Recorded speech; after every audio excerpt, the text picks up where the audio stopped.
Okay, so we are helping several companies in Singapore to transform their traditional technology or the legacy systems to the machine learning and artificial intelligence. And we got several projects running, though they are all not too huge in terms of volume, but they are into the ML and AI grounds, and we are helping several clients in that direction. And okay, don't worry about this, and you will be getting like a powerful starter kit after this session.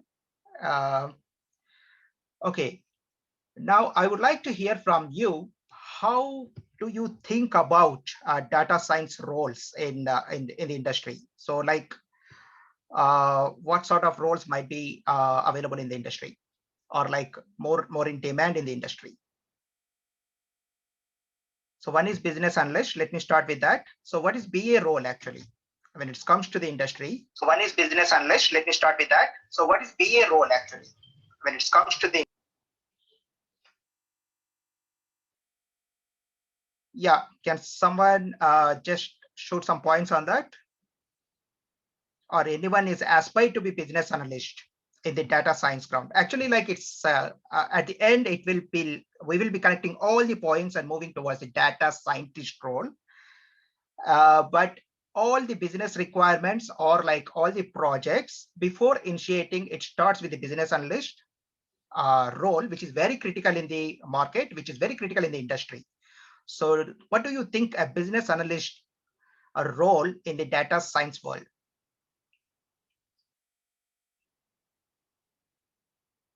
So business analysts, the main role of business analyst is to conduct research and surveys and to solve business problems, business case challenges, or issues like that. Okay. Yeah. Anyone else?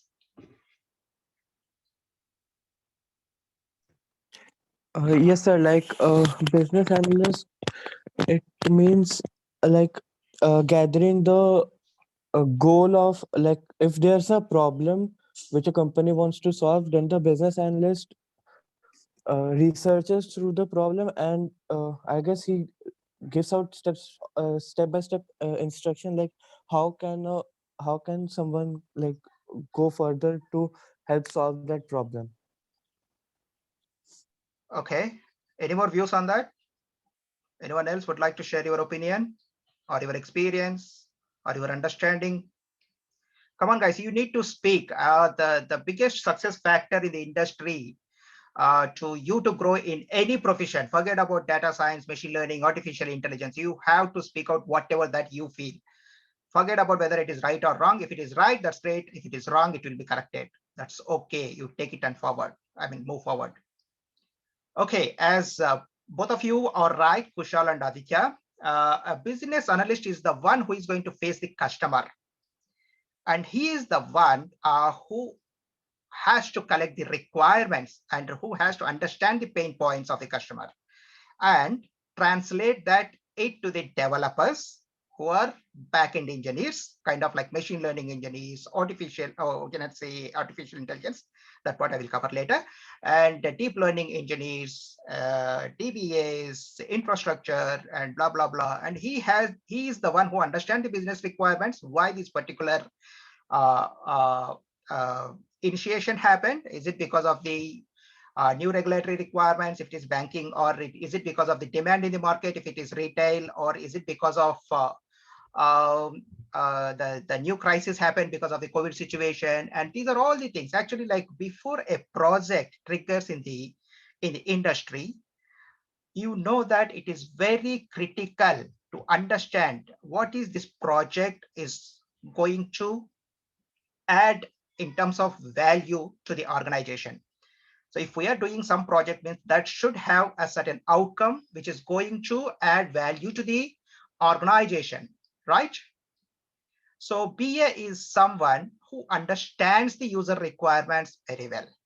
In 2009, when I was attended for the Mr. Vinitz Nair's meeting, who was ex-HCL CEO, it's full of project managers. The room is full of project managers. The question that he asked, okay, let's say a customer approached you and he asked you, like, I need a solution from you.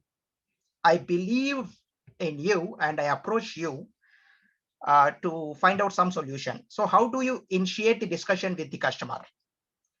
So anyone can start, like you, because you are with the HCL and you got so many case studies, you did so much work even in the machine learning, artificial intelligence grounds, let's assume in that way.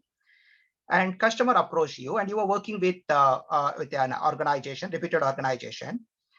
And then how do you start the discussion? Can someone make some points here? Let's assume that you are a BA.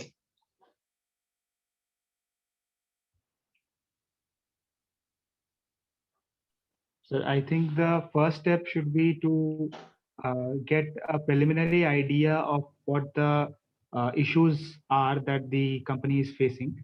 And afterwards, we can get into a deeper understanding of that issue with the data and stuff. Good, Kushal. And anyone else would like to take it from here?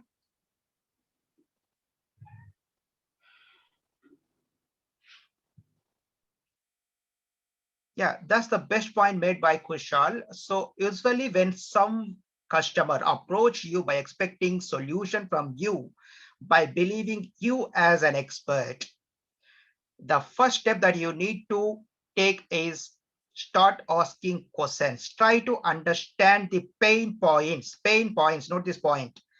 The whole world, the most successful businesses are driven by the customer's pain points, customers' interest. So when you are acting as a BA, the first and foremost thing that you need to understand is what pain point made the customer to come approach you as an expert. So make this point again, pain point. So now you understand the pain points. So then what you will do exactly, like what's going to be the second role here?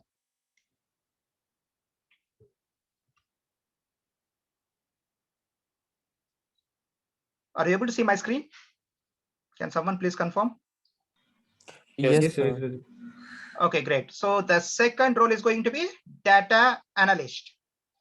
And what happens once you understand the requirements and you know what are the pain points, and there is different roles in between, like who can gather the data and who can structure the data and who can place into the databases or like data storages.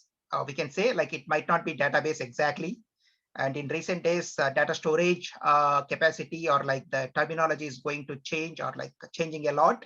So, and that roles anyway, it's not definitely related to the data scientist role, but data scientist should be in a position to understand what happens after you understand the pain point, from where you are going to get the data and how the data is going to store into either your databases or like where it can be accessed for the data analyst. So you again as a data analyst, if you prefer, if you are a person of playing, I mean, like interested more of playing with the data, because, and don't forget, the data that you are going to receive from the customer is always, it's not almost always, it's always crap, meaning it's not in the good form of like you can directly consume it for your either ML or AI models or like DL models.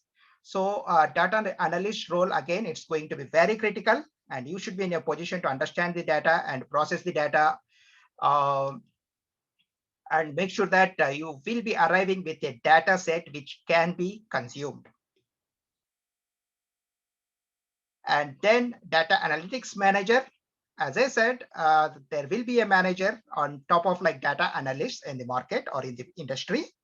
And he is the one who takes care of all the data collection, data storage, and data analysis. So in other words, he is the one, data analytics manager is the one who is accountable to collect the data, to store the data, and to manage the data analyst who performs the analysis on the data that they collected from the customer.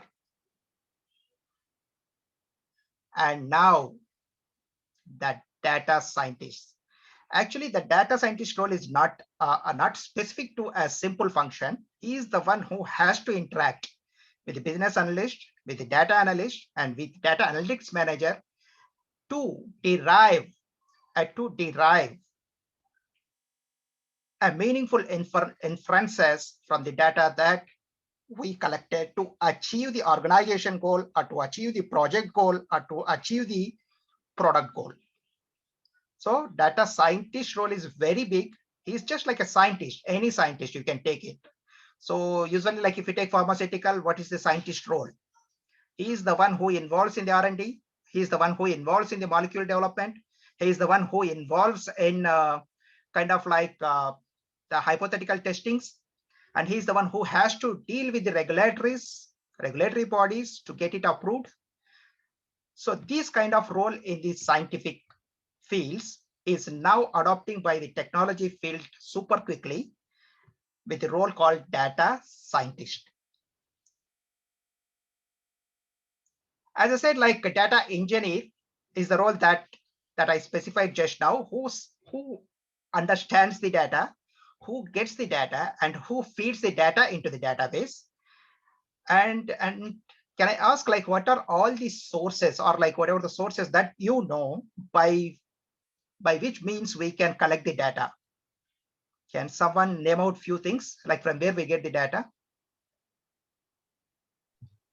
So at the moment, the most popular source of getting any sort of data is Kaggle, from which people who make data sets there upload the data there. Otherwise, we can also use web scraping softwares like maybe Beautiful Soup, or sometimes also APIs are also available. For example, there's API for Twitter and Facebook. Perfect. Yeah. So basically, like,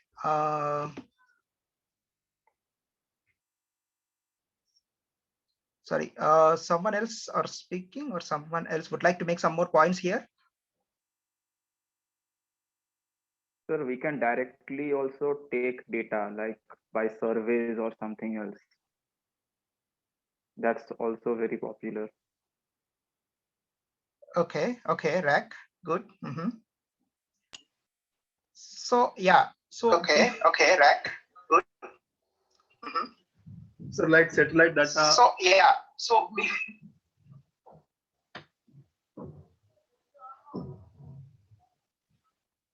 yeah, Balban, it's a satellite data.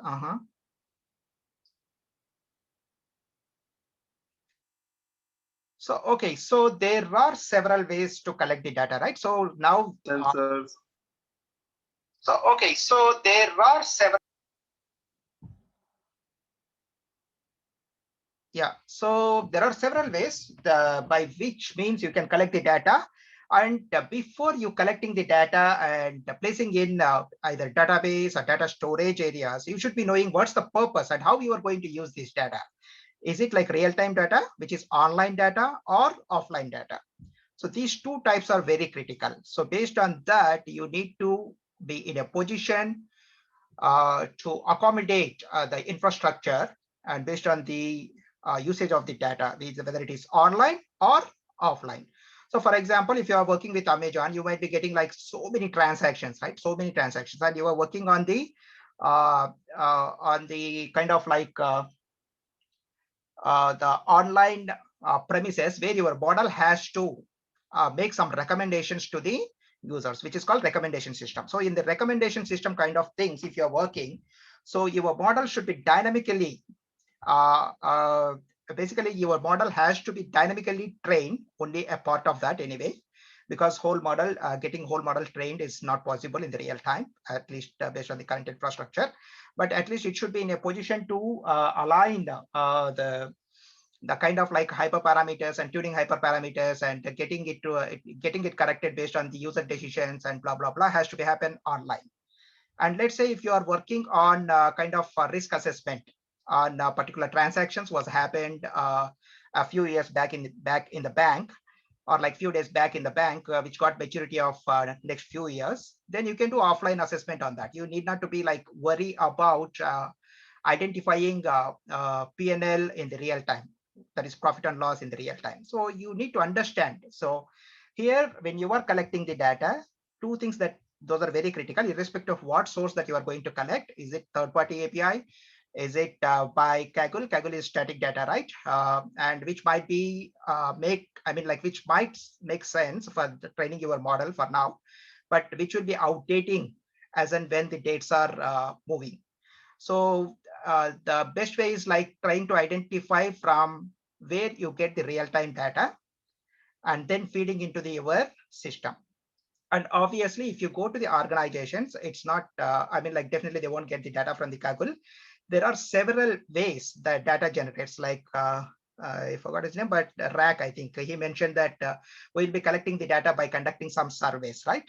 And like it is a transactional database, like kind of like trading system. So you will be collecting trading data every day based on the deal booking.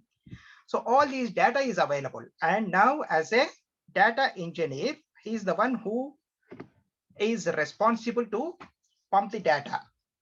And then there is a data architect. What is the difference between data engineer and data architect? Can someone name out again? So sir, data engineer, sir, collects the data from third-party APIs or web scraping, as you said, and data architecture, like they do designing. How they design the architecture and database. Yeah. So basically, data engineer is the one who works on ground to collect the data and pumping the data from various sources that we were discussed just now to the relevant storage systems. It might be database, it might be NoSQL, or it might be unstructured data, it might be warehouse, it might be anything. Whereas data architect is the one who is supervising data engineer and recommending what sort of systems are suitable to store your data or to deal with your data. It's not only store, to deal with your data. So data architect role is better than data engineer role. If you want to be, if you get chance to choose of these two, if you are more curious on playing with the data, then you can choose the data engineer. And if you are more curious on providing architecture solutions in terms of infrastructure, in terms of storage services, storage solutions, is either cloud or on premises and blah, blah, blah, then you can go for data architect role. And database administrator role, it is already there in place. It is well known to the almost all the professionals and students. It's called DBA role. And obviously, it's a data science, though it is a new buzzword. It doesn't mean that data administrator will be vanishing, right? So database administrator, who is the one who takes care about the data security, that's the primary role of the database administrator, and he's the one who grants access to the relevant departments and to relevant it's basically, in simple we can say authorization system. So he is the one who manages that. Sometimes even DBS considered as only export and import database kind of roles. Actually, they are not database administrators. So database administrators is gatekeepers of your data, because data security is predominantly important in the regulatory driven projects and organizations. Okay, and then we are going to cover life cycle of the data science in the next slides anyway, in detail how it works. And machine learning researcher. What is this ML researcher role actually? What does he or like she does?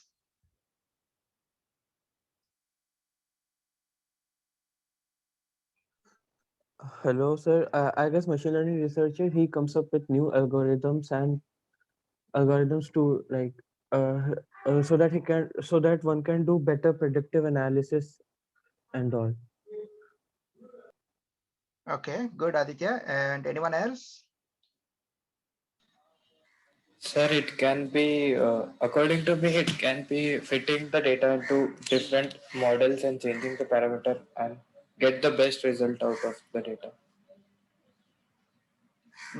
Good, Prajnesh. Anyone else?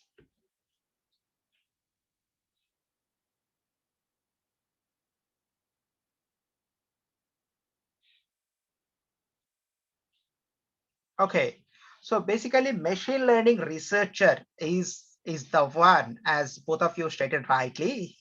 The role of a machine learning researcher is to making sure of identifying right machine learning models that are going to work in the real time. So far, business analyst meets the customer and get the requirements right, and data analyst is the one who analyze the data and making sure that from where the data has to be captured, and from where how the data has to flow, and where data has to be placed, and what sort of inferences that we can derive from the data, and these things can be taken care by the data analyst. And data analytics manager is the one who is manages business analyst and data analyst. And obviously data engineer is the one who works on ground to fetch the data. He's the one who plays with the APIs and who plays with the relevant libraries, right?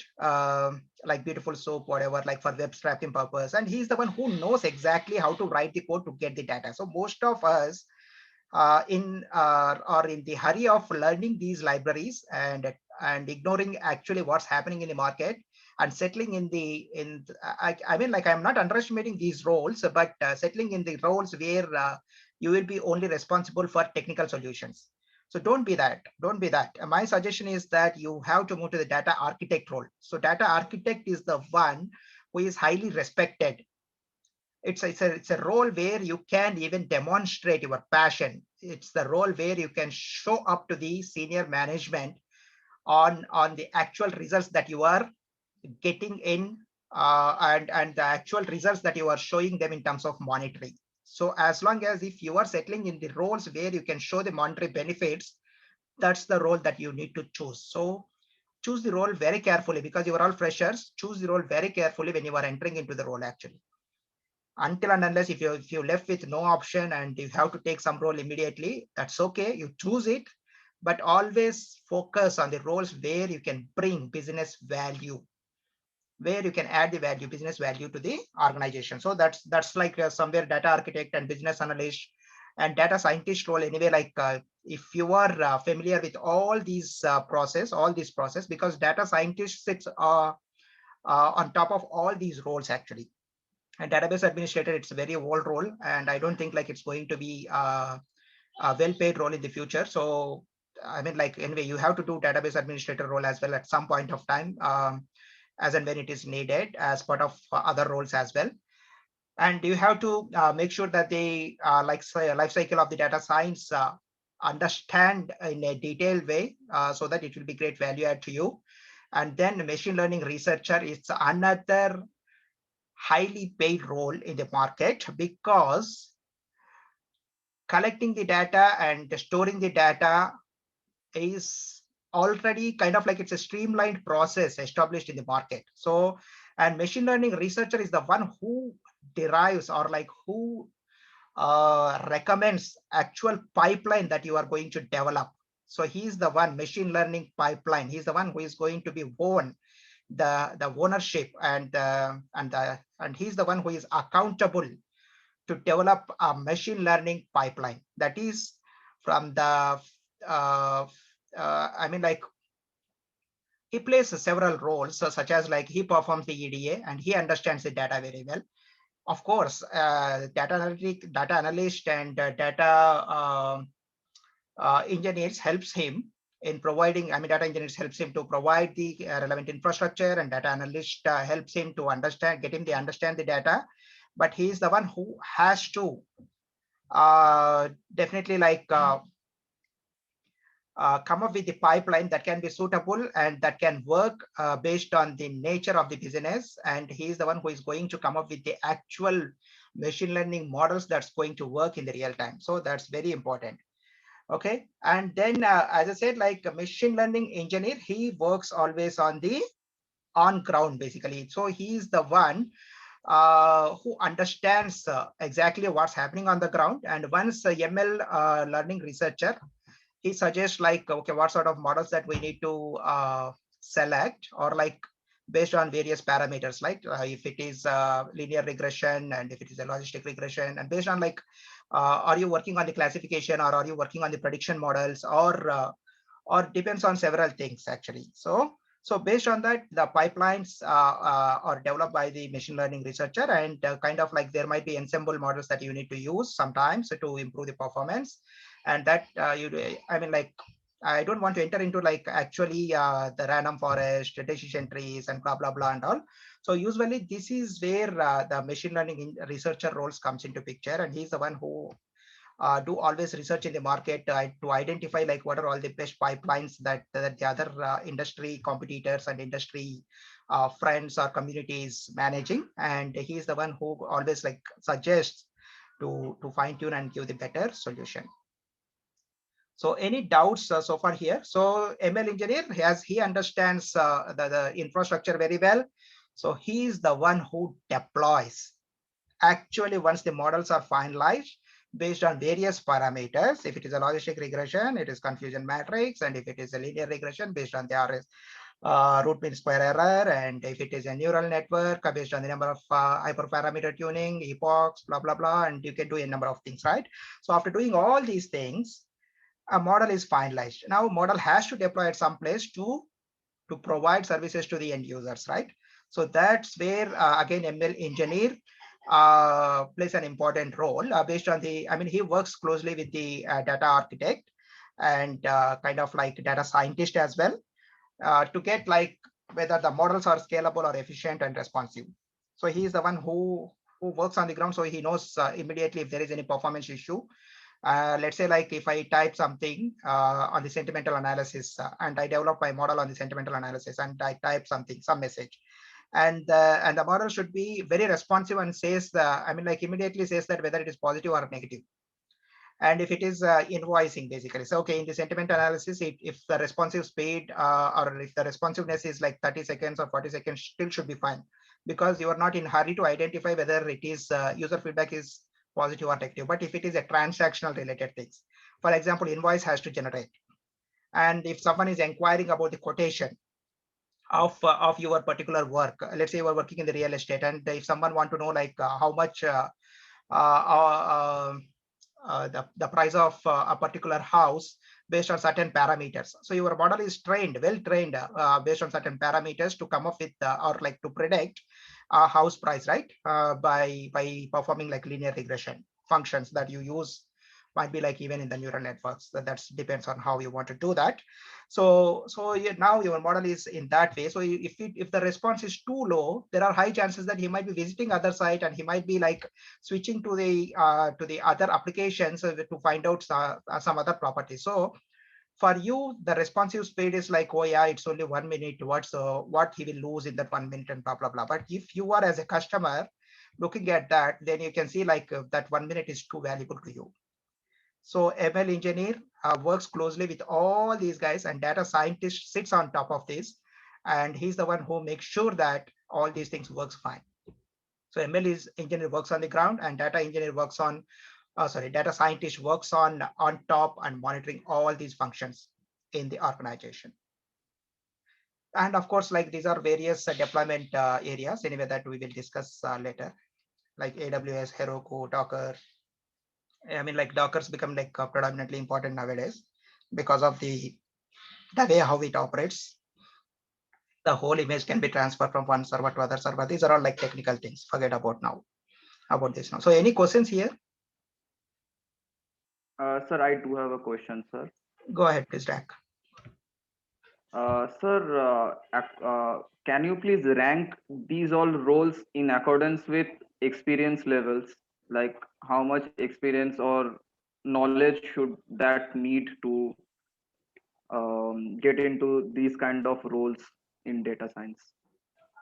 Yeah, that's a very good question. And in fact, like data science, as this is not new word in the market, but the roles that the organizations are creating in recent days are a bit kind of like closely related to the data science. The buzzwords that they use, ML engineer, ML architect, or data architect, and kind of like data architect also, it's been like in the market since long, but now the buzzword is like data architect with certain knowledge on machine learning and artificial intelligence, because like now the traditional architectures are not working with, I mean, like they are not sophisticatedly working with other systems, right? So coming back to your question, the primary role that starts to the freshers, basically it's a ML engineer, and it might not be into the deployment grounds, which comes with as a fresher role also they consider for that. And then it goes to the I can say like data engineer, because data engineer again he works on ground, and that's more of like technical related stuff. So that goes again with 1 year, 2 years experience, or like by doing certain projects by your own, by understanding exactly what it's supposed to be, various libraries, various methods of feeding, and various ways of storing and other stuff. And then it goes to the architecture level, like kind of like data architect. And DBA again, as a fresher, the role starts in a way that you will be involving in exporting, importing databases, and everyone starts the DBA role there, and then it extends to the securities actually, in terms of like creating roles and granting access and blah blah blah and other stuff, and improving the performance. That comes with like 2 to 3 years of experience and other stuff. But like data architect level, if you look at usually it comes with 10 years of experience in the market, whereas 5 years at least as a data architect, or directly 5 years as a data architect. So these kind of roles. And definitely to go to the manager level, like data analytics manager, it takes like again a duration of like 8 to 15 years, I can say. That depends on which organization and what sort of volume or what sort of business that they are dealing with actually. So for the freshers, it's always, I mean, like the way how organizations consider it, it need not to be right always. That depends on how well versed. And that's where like I keep emphasize most of our interns, don't try to see like someone to train you, someone to hold your hand and get you teach and things like that. You always think, I mean, like when you do as a, when you want to be really data scientist, think about one product. Don't think about like too many things. Learn the concepts, all the concepts, that's fine. But try to think about one product, how you want to proceed, how you want to take like step-by-step approach to reach there. So that's very important. And be active and try to always market yourself in the forum where your passion related community is there. So that is quite critical. So based on that, the more you well versed with your work, and the more you are promoting your work in the social media, in the place where you're supposed to promote, where your community is more, then your experience, sometimes it doesn't matter. There are like some freshers who did well in Kaggle competitions and who presented themselves in the social media very well, and who are like working on the solutions that the big companies or small companies, irrespective of what organizations works, they placed in the good roles directly. But in general, even though they place in the good roles, the expectations is that they have to work on technical grounds at the beginning, because they were identified as a technical expertise in that way. And then slowly in the career ladder, they can, or it might be slowly or drastically, that depends on how focused you are on what roles. So you can slowly grow to the next levels. So to make it simple, yes, all the ground level works, all the technical works for the freshers, and all the architectural level works, it goes for from 5 years onwards, and all the managerial and scientist roles, it goes from 10 plus years of experience. Does that answer your question, Kushal? Yes, sir. Thank you. It's Rack, is it? Sorry, Rack. Anyone else have any questions here? No, sir, no. Okay, great. So this part, like most of you already aware, if I'm not wrong. I want to hear from you, what is your understanding on ML, DI, and AI? And what is data science? Anyway, data science we discussed. So data science sits on top of all these things. Basically, like it's applicable everywhere in the ML and in DL. And what is AI actually? Is there any AI technology in the market?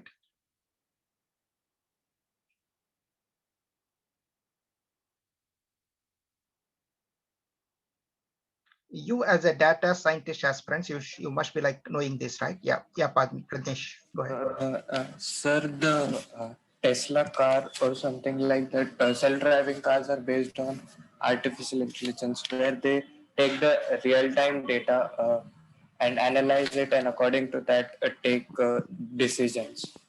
Okay, that is DL, right? Yeah. That is deep learning. I'm asking like AI technologies. So artificial intelligence is basically any algorithm that perceives the data and takes actions that maximize its chance of successfully achieving the pre-decided goals that it is given. Chance of successfully achieving the pre-decided goals that it is given. Okay, Balwant.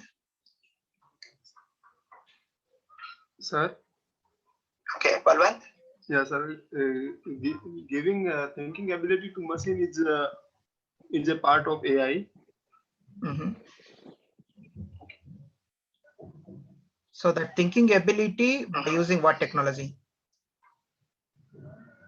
So that thinking ability by using what technology? Sir, like without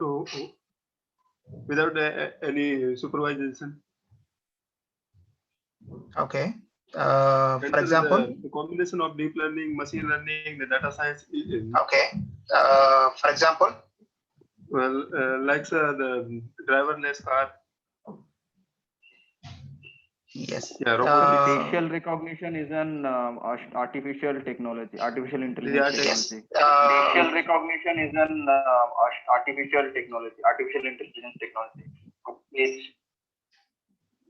Speech recognition and like automation in speech recognition and like automation in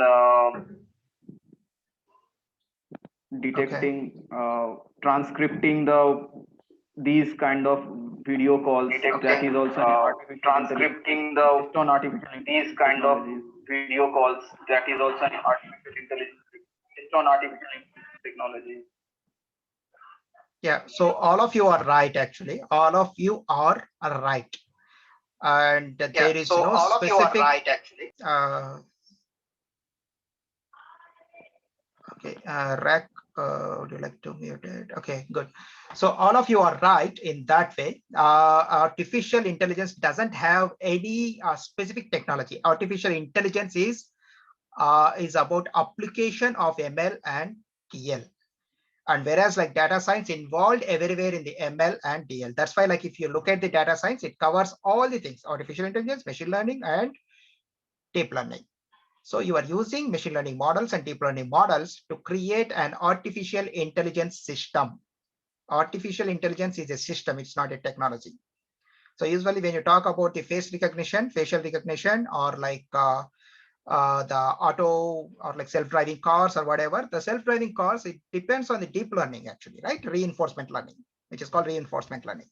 And you are using reinforcement learning to develop a system like Tesla cars. Someone took that example. That's a wonderful example. Like, so where, and you are using this technology to develop an application, artificial intelligence application. So when it comes to artificial intelligence, it's an application. And whereas machine learning and deep learning are the actual underlying technology or frameworks or whatever that you need to learn. So usually if someone says like I learn artificial intelligence, it doesn't make any sense basically, right? So I developed artificial intelligence by using ML and DL, makes a lot of sense. And data scientist is the one who involves in all these areas, because like artificial intelligence system or application is the one which feeds the data back to the model to get it trained. Either it might be ML or DL. Right? So deep learning is more specialized, and whereas like ML is a bit broader, and AI is something that's developed by using ML and DL. So when you present yourself as an artificial intelligence specialist, then you should be presenting in a way that your expertise either in on ML or in DL to develop certain artificial intelligence system. So any questions here?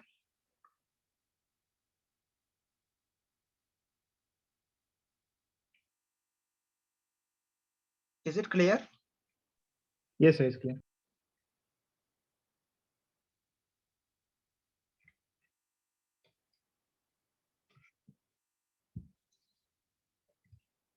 Okay, so basically like whatever you said, these are all like a big text. So it basically enables the machine to think. That's right. And what is machine learning? Now let's enter into the bit of like not too technical, but bit of technical. Let's try to understand what is ML and what is DL and other stuff. Can someone define what is machine learning?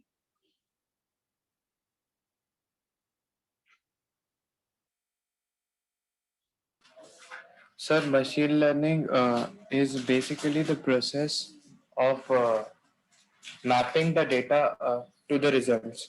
It may be we have means either we have both input and output, or we have only the inputs to us, and looking at the how the input is, we map it to the output, and then if it can be a classification problem or a regression problem. Uh, According to me, this is missing them. Okay, good, Pradesh. Anyone else?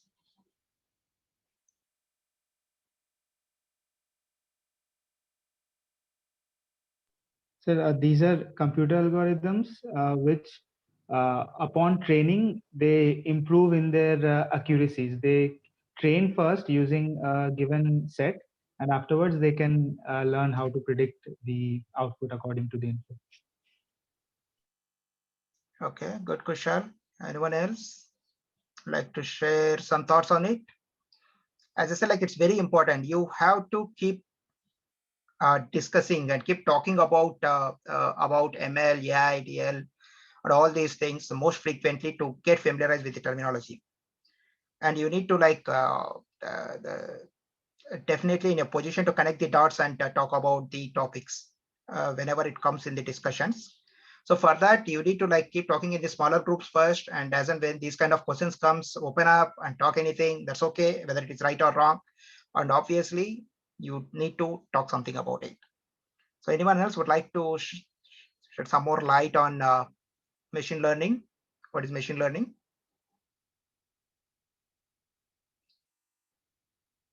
Okay, good. So basically, machine learning is something in real world. It's basically statistical tools to explore and analyze the data. So how do we relate this in the real time? So as most of you said, after we collect the data, we need to derive meaningful inferences from that, and we need to make sure our ML model work for some purpose, right? It might be either classification or it might be regression, meaning like we are able to predict.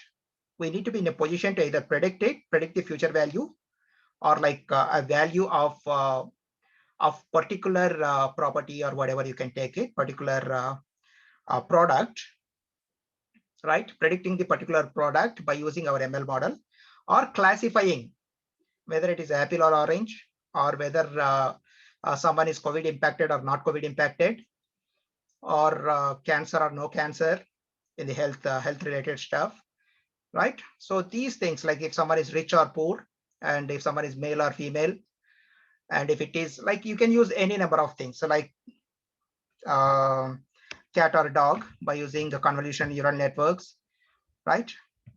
So these kind of things comes under machine learning. Of course, convolution neural network is deep learning. Don't confuse with that. But in general, there are only two things, either classification or regression. So, and in that, there is a supervised and unsupervised, right? So supervised learning, how you can say, like, can you take some examples for supervised learning?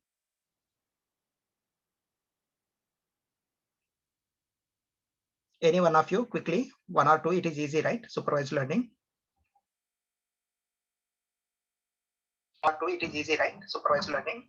Yes, sir. Classification and regression is part of supervised learning. Sorry.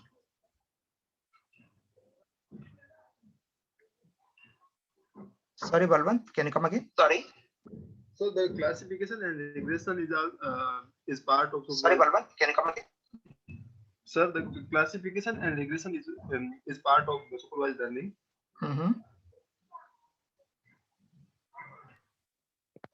And what comes under supervised unsupervised learning?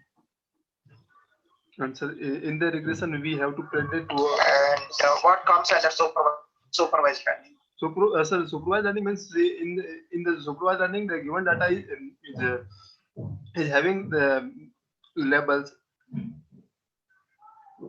Okay. So to make it simple and in the real time, let me mute you. One, sorry. Yeah. So in the real time, basically, like after you get the data, you should be in a position to.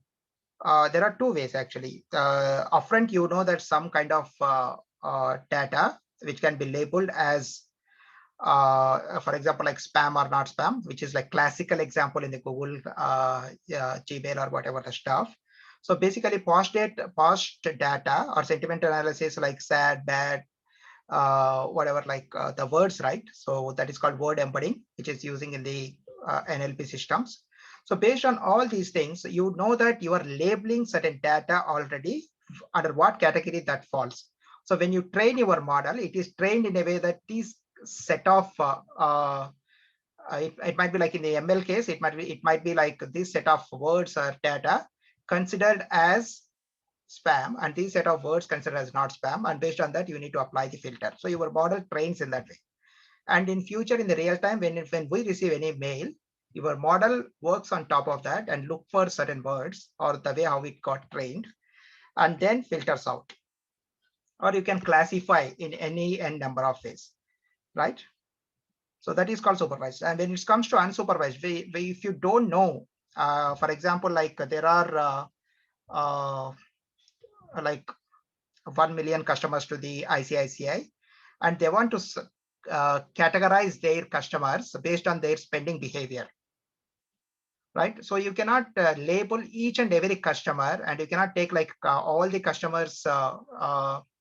I mean, like you cannot label like most of those customers and train your model. So in that case, what you can do is based on the customer spending behavior, you can categorize them whether they are they got like high spending capacity or low spending capacity. Based on that, ICICI approach the relevant cluster of the customers, and then they make relevant offers to the relevant customers. So like, let's say if someone is spending more on the shopping, they know that which card that they have to offer to them. Like they can say like, okay, sir, so and so card is like super good. You can get like 15% discount whenever you shop in for a mall or whatever, like any well-known mall where he is spending more. So these kind of identifying the clusters of customers is quite important to the business, which comes under unsupervised learning. And reinforcement learning, anyone know what is reinforcement learning?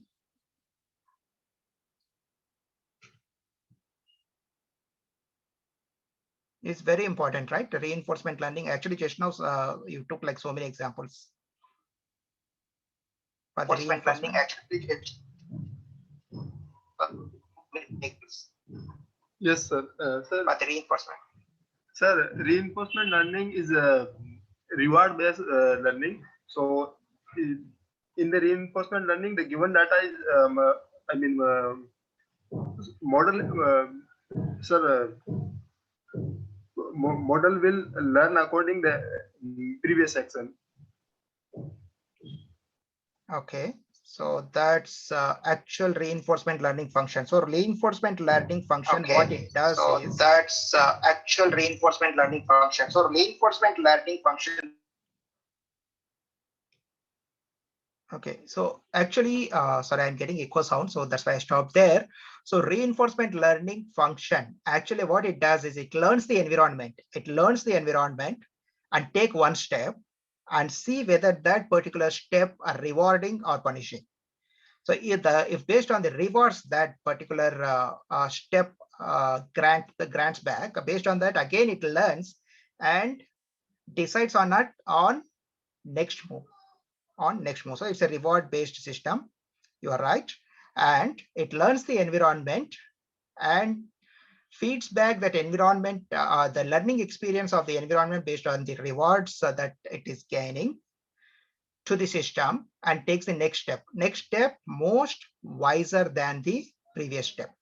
That's where like all these the cars, self-driving cars, basically they are all works on the reinforcement learning. You can see like big cameras placing like which is rotating 360 degrees and all, right? So it tries to understand the environment first, and definitely there are certain defined rules in it, and based on that, like it's always identifies the rewards versus punishment, and whatever the step that gives most possible rewards, it takes the next step based on that actually. So that's called reinforcement learning. Reinforcement learning is very important in the deep learning.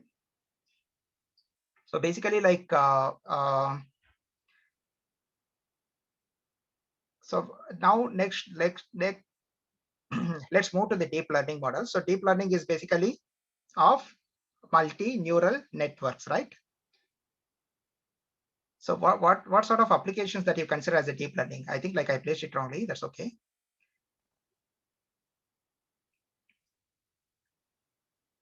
So what are all the applications that runs on the DL? Yes, sir. Natural language processing, computer vision, they are all. So what are all the applications that runs on the DL? Good. Yeah. So the face recognition. So what? Yeah. So. Yeah, Rak, go ahead. Neat algorithm, sir. Which algorithm? Sorry. Application of deep learning.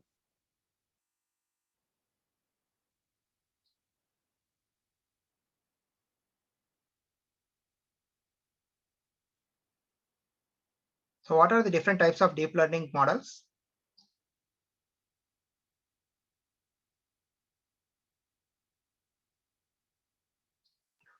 So the ANN, RNN, CNN.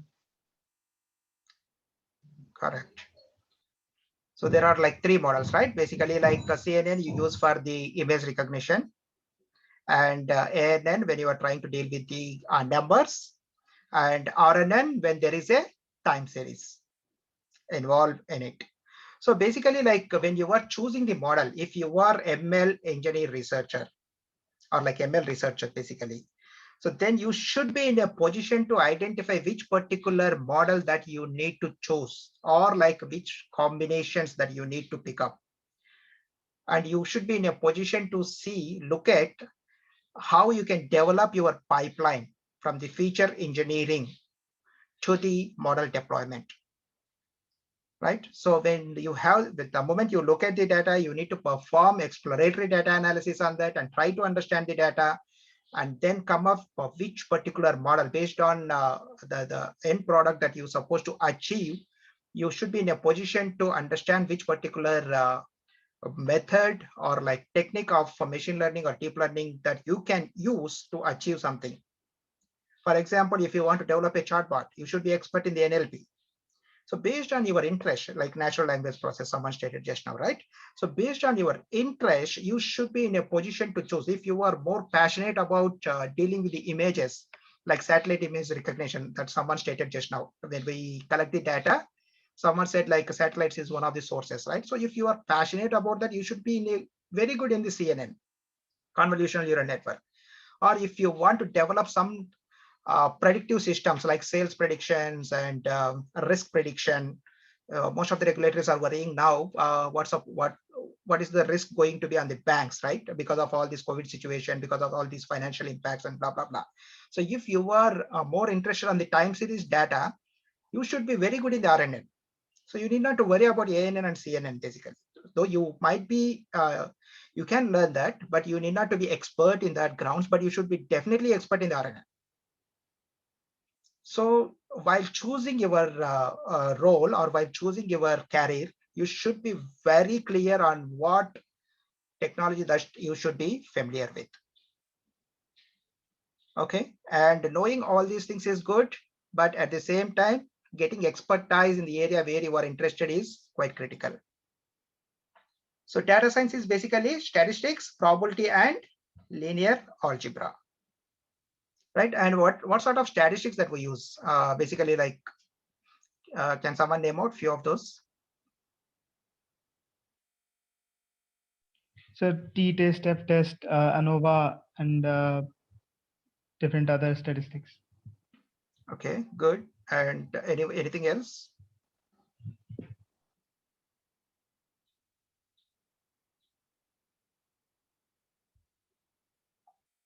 The simplest possible is mean, median, variation, right?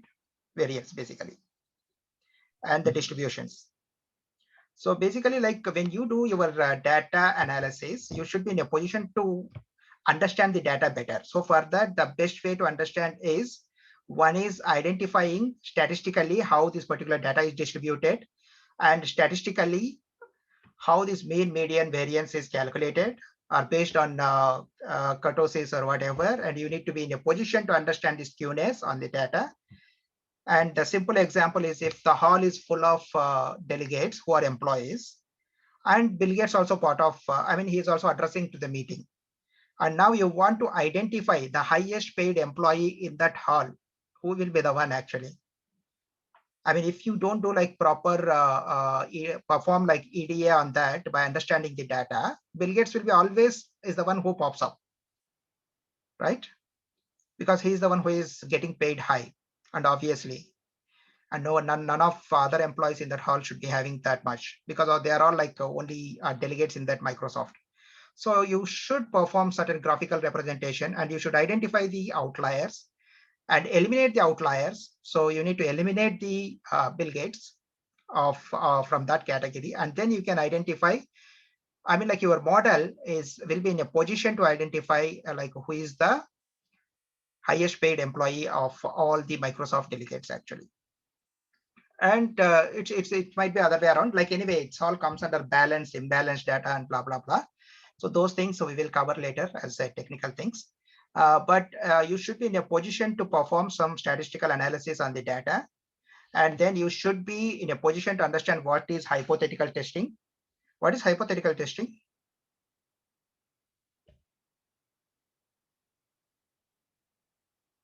Can someone quickly? Sir, in hypothetical testing, we decide that one thing is correct, and then we choose. Then we like go for it. Like whether then we prove that it is wrong. So then we can get to know that whether it's correct or incorrect. Okay. So basically, hypothetical testing is to prove something right or wrong, or wrong actually. Is that correct? Yes, sir. You accept null hypothesis? Mm. I guess accepting null hypothesis is this. This is it. What I said.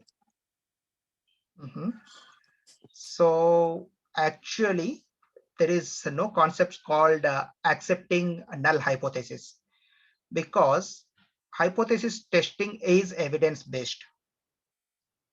Okay, so either you can reject null hypothesis, or you can accept null hypothesis. Is it correct? Yes, sir.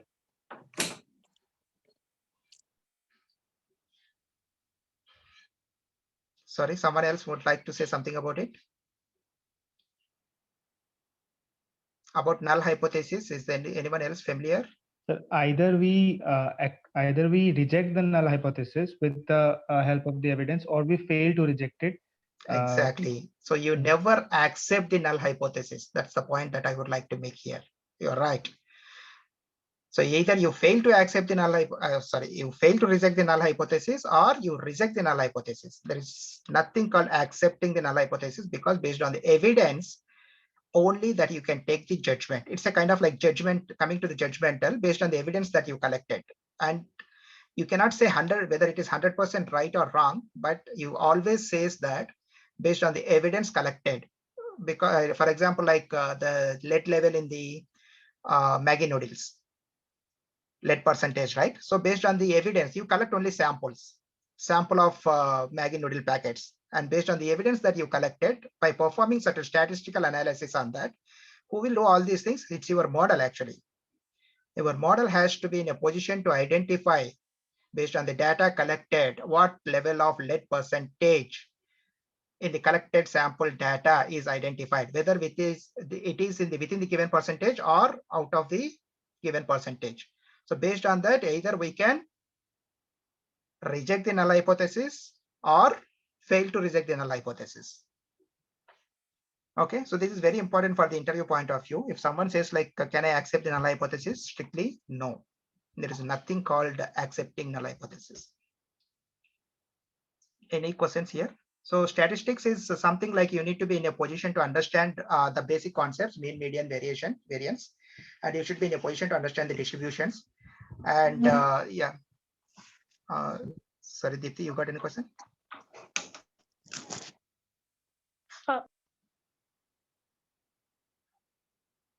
Okay. So let's move on, like how you can transit towards the data science from the role wherever you are. So I understand that a few of you from electrical and from a few of you from electronics background. And obviously, when I started my career, almost like 16 years back, I was electronics background. And I did my transition towards the IT by starting at the Oracle applications. So for you also, there is a way to transit or like transform your academics to the IT professional grounds. And definitely for that, you need to be familiarized with one of the programming languages. And me, I always recommend to any freshers to go with the Python. Even Java can do like most of the machine learning models that most of us or most of the people doesn't know that it can be do even more effectively. Because if you take any RPA products like robotic process automations, they're all developing by using Java technology. Underlying, definitely they are doing all ML and TL as well. So it doesn't mean that the Java is like completely outdated and it is not full fit or whatever. But why Python? Can someone say why Python?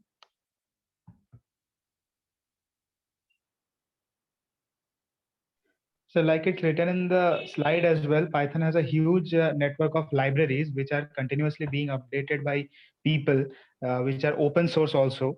And there's a lot of APIs that are built into Python. There are a lot of libraries like Keras and PyTorch and TensorFlow, which further help us reduce really huge algorithms into just a couple of lines, which is why Python is the most used language for this. Okay, good. Anyone else would like to shed some more light on it? Of course. Troubleshooting is easier on Python.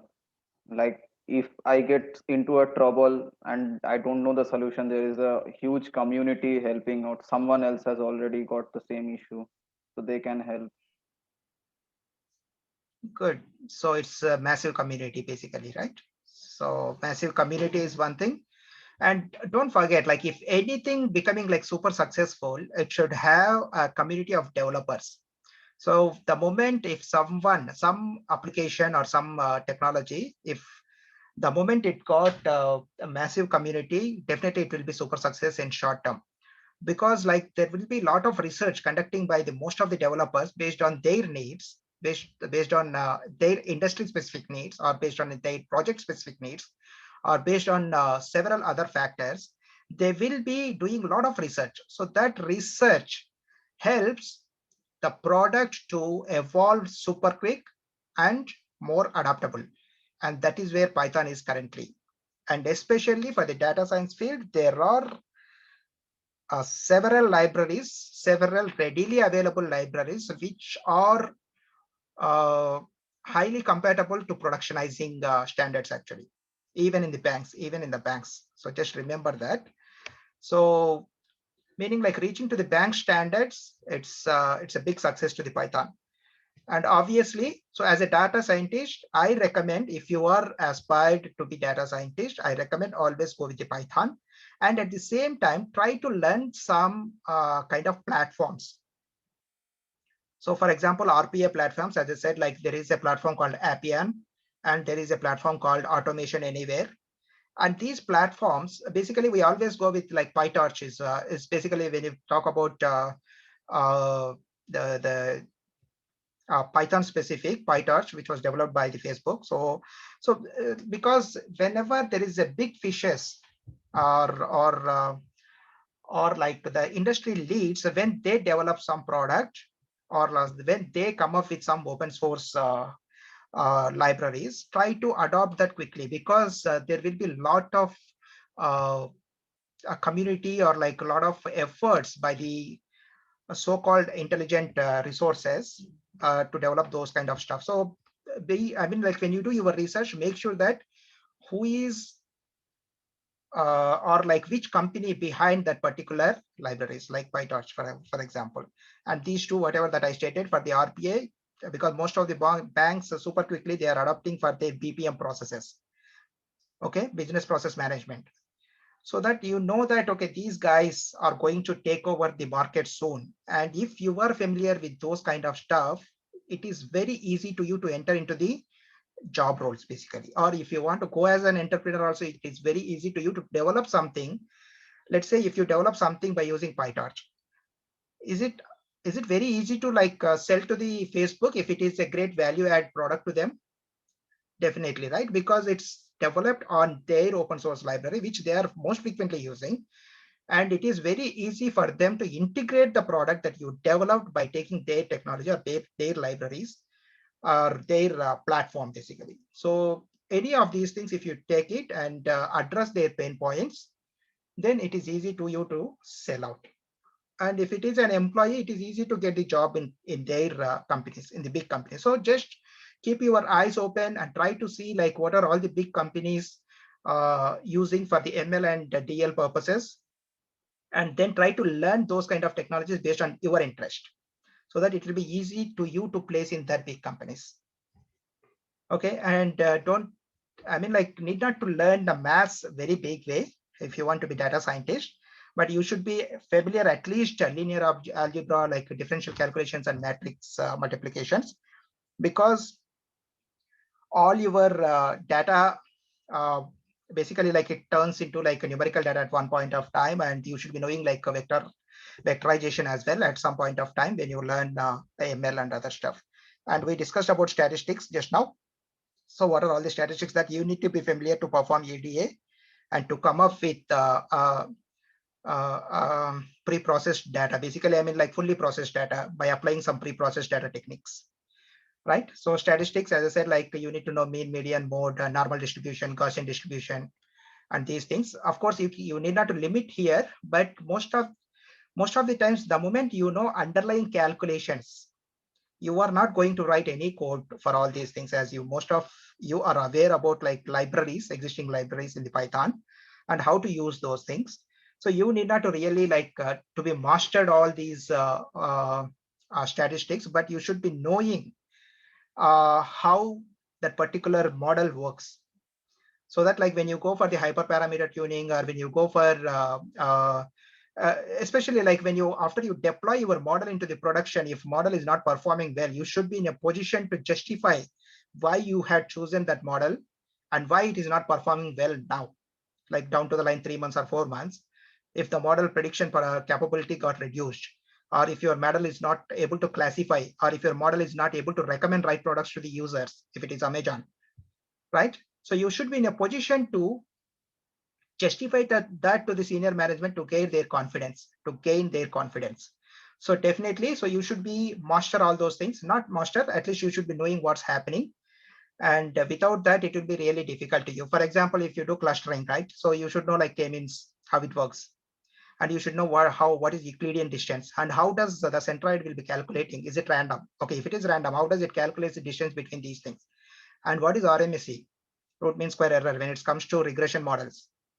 So all these things, the moment you are familiarizing with all these things, you will be more confident and you are close to the data scientist roles, and you will be accepted as a data scientist.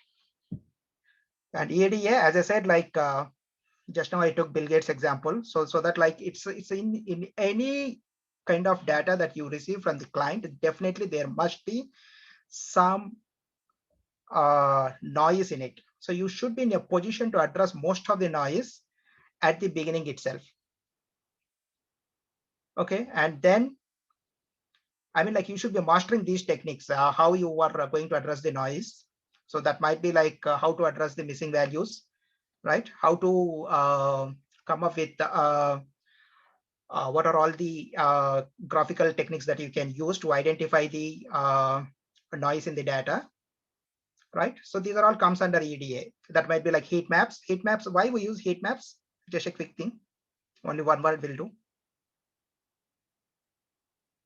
Heat maps, why we use? Anyone?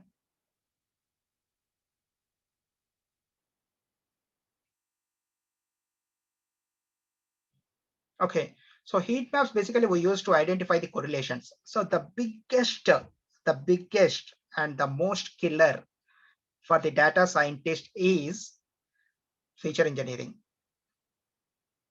If you fail to do proper feature engineering and identify the most close to the solution features, then you lost actually. So when you are identifying the features, and if there are like two factors are highly correlating and identified as like most important factors, that increases the dimensionality, but reduces the performance of the model. Any question here? What is dimensionality?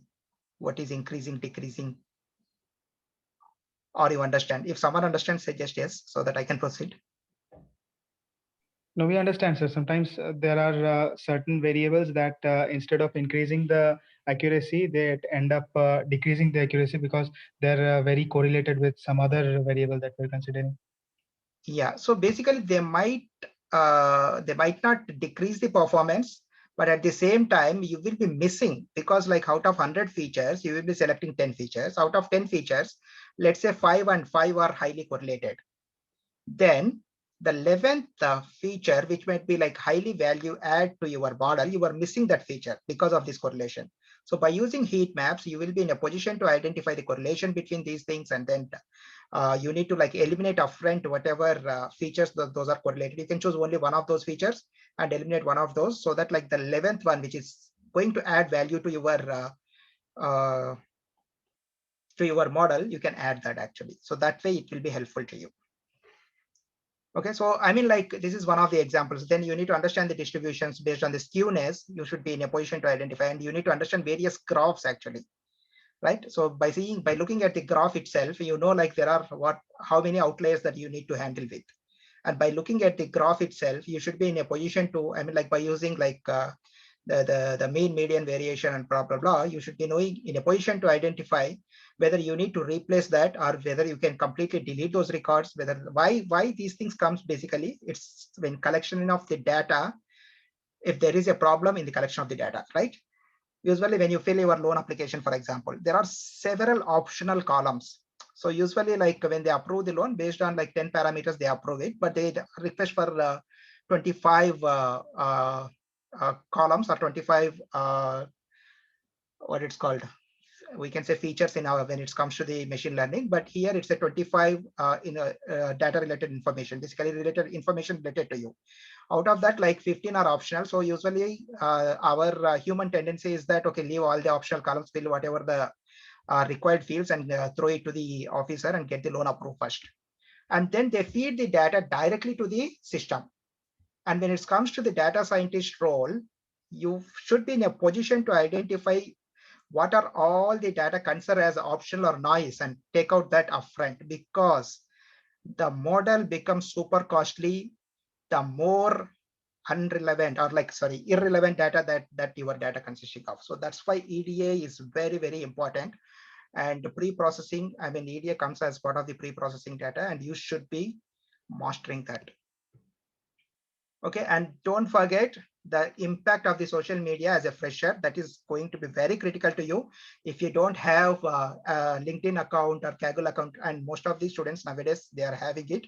But if you are not active in that, be active and start publishing your participation details and your contribution details and your work and blah, blah, blah. And you can put it in the GitHub and promote that GitHub page. across the social media, and make sure that you are enrolling to the relevant communities, and make sure that you are part of those. I mean, like, you will be projecting yourself in the relevant community to take yourself to the next stage.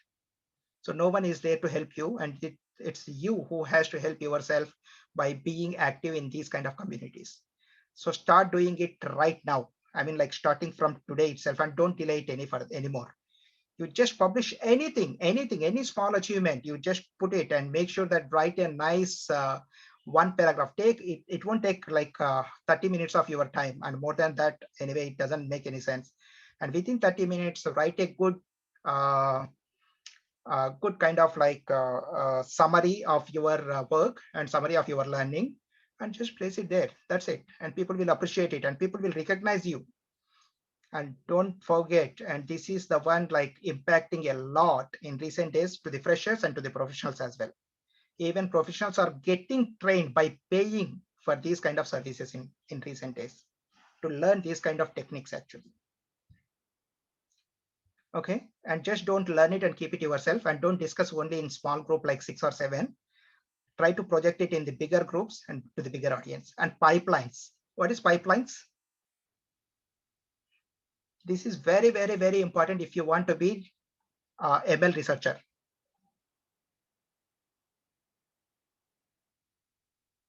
If you want to become data scientist and go to the ML researcher role, you should master this. What is feature engineering?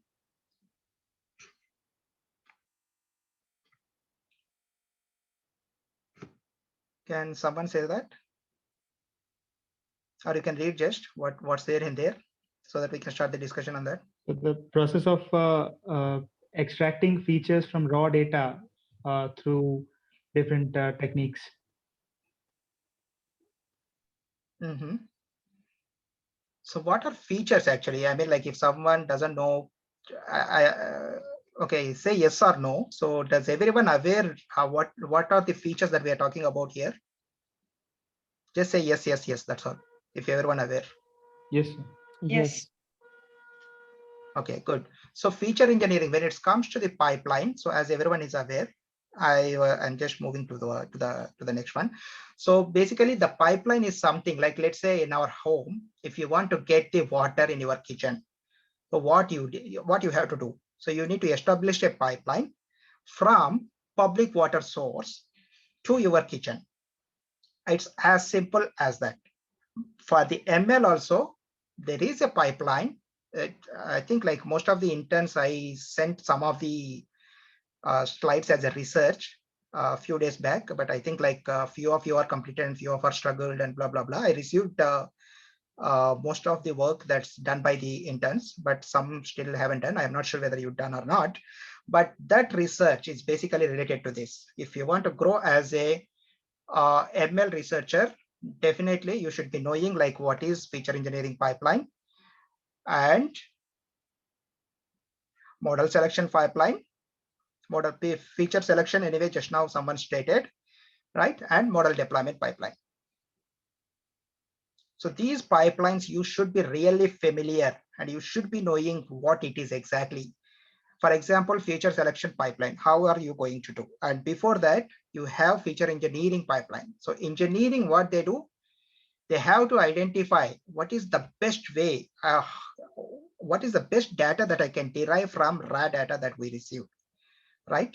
And then you should be knowing from the raw data, or sorry, the processed data, from the processed data, what are all the highly influencing factors, which are called features, right? Which are called even, in fact, like,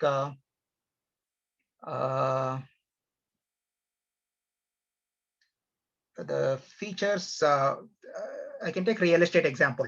So that's going to be the simplest one, right? So you should be like, to price and house, what are all the features those are going to influence it? So based on the data that you collected, you should be knowing per square feet value, how it will be influenced. And based on like nearby school, nearby highway, nearby something, and the quality of the house, quality of the material that it is using. There must be several things, those are there actually, right? The water supply and electricity supply, all these things. So kind of like coming up with the most influential features is the most critical. Okay, and then like model selection. So model selection, again, like you might be performing same regression model or whatever, like several ways, and you should be in a position to come up with ensemble model. Ensemble model technique. Can anyone take it and give your opinion on ensemble models? What is that? So in ensemble models, more than one kinds of models are taken, and depending upon the accuracies of various models, we make the predictions. I mean, more than one models are used. Correct. So when it comes to ensemble model, it's basically more than one model that we combine together to predict value. Okay, so basically, like you as a researcher, you should be knowing like, okay, yeah, let me do my independent analysis, and at the same time, let me see if I can boost the performance of the particular models, identified models, by combining together. Right, so that's basically increases. If it is a regression model, increases the prediction capabilities. If it is a classification model, the classification power will get improved, and blah blah blah. So kind of like these kind of things, definitely you should be mastering it. And how you are going to master it? By doing it, by knowing it, by continuously reading about it, and by continuously participating. As I said, like participating in Kaggle competitions, this is quite critical, and you should be in a position to understand what are the data sets that they are using, and what are the methods that the top performers are using, and all these things. Anyway, the biggest advantage with the Kaggle is you can go through the code of the top performance also. So if I'm going to take another class for that, that's okay, so we can cover in there. And so knowing the community, knowing the latest technologies, knowing the advancements, knowing how the approaches and all these things will be really helpful to you to move towards the data scientist role actually. And don't forget, pipelining is one of the key and the biggest skill, the most value adding skill that you have to master in.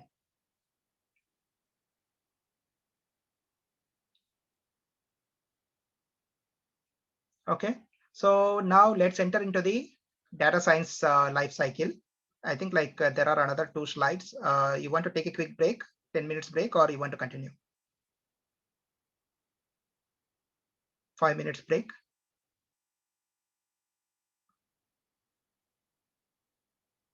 Sorry, say yes or no. Do you need break, or you want to continue? So we can continue, continue, sir. Continue. Okay, great. Okay, now let's try to, okay, now you know like what are all the steps that you need to take to reach towards the data scientist role, or to evolve yourself as a data scientist. And now let's try to understand what happens in the project grounds. Basically, like now we know that business analyst goes and meets the customers and try to understand their pain points and convert that into the actual requirements, business requirements, and talk to the developers, which are like ML engineers, right? So in the industry, so ML engineers helps them on ground to work for them, and obviously data architects and ML architects and ML researchers all helps data scientists to get these things done and to come up with a product. And now let's see like at the ground level what happens. I mean like exactly at the project level. Let's say now project is finalized and you are going to work in the project, and now how you are going to develop a pipeline for relevant project lifecycle. So these things we covered in the past as well, right? First, all the projects in the data science world, it starts with the data gathering. So you should be mastering how are you going to collect the data, and how are you going to manage the data, and how are you going to derive the inferences from the data, and how are you going to perform analytics on the data, right? So all these things basically like going to be very critical when it comes to the data gathering pipeline. So any project, if it triggers in, it triggers in the data science world from data gathering pipeline, starts with the data gathering pipeline, and then it goes to the feature engineering. So the feature engineering, the biggest and massive exercise that happens in the market is handling missing values. As I said just now, in the loan application, the optional columns and other things, because the dimensionality reduction, do you know like dimensionality reduction concept? Someone can take it. Can someone say what is dimensionality reduction and why we have to do dimensionality reduction?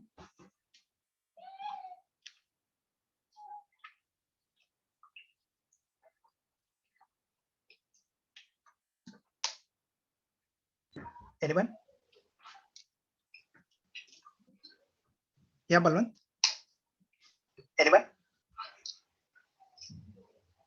Yeah, Balwant.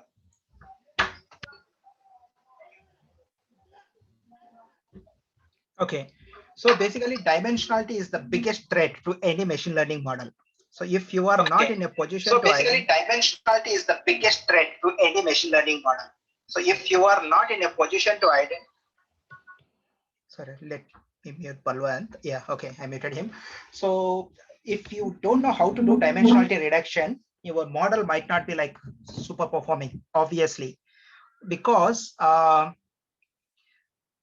the more number of features which are not giving a more value addition to your model, then it is worthless to add the features. So you might be knowing some concepts of measuring the performance of regression models, right? How we do that? Can someone take it? How do we measure the performance of the regression models? So majorly by finding the confusion matrix as well as the simple accuracy scores. Confusion matrix are we use in the regression model?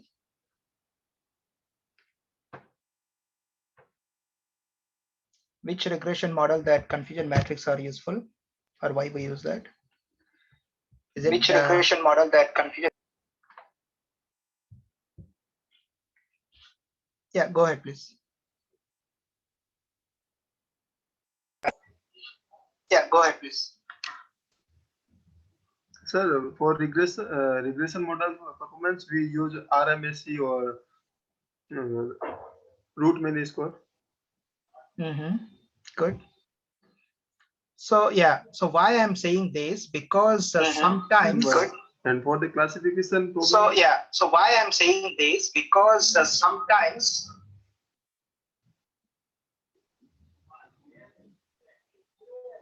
yeah, Balwant, go ahead. Actually, we are hearing echo sound whenever you are unmuting.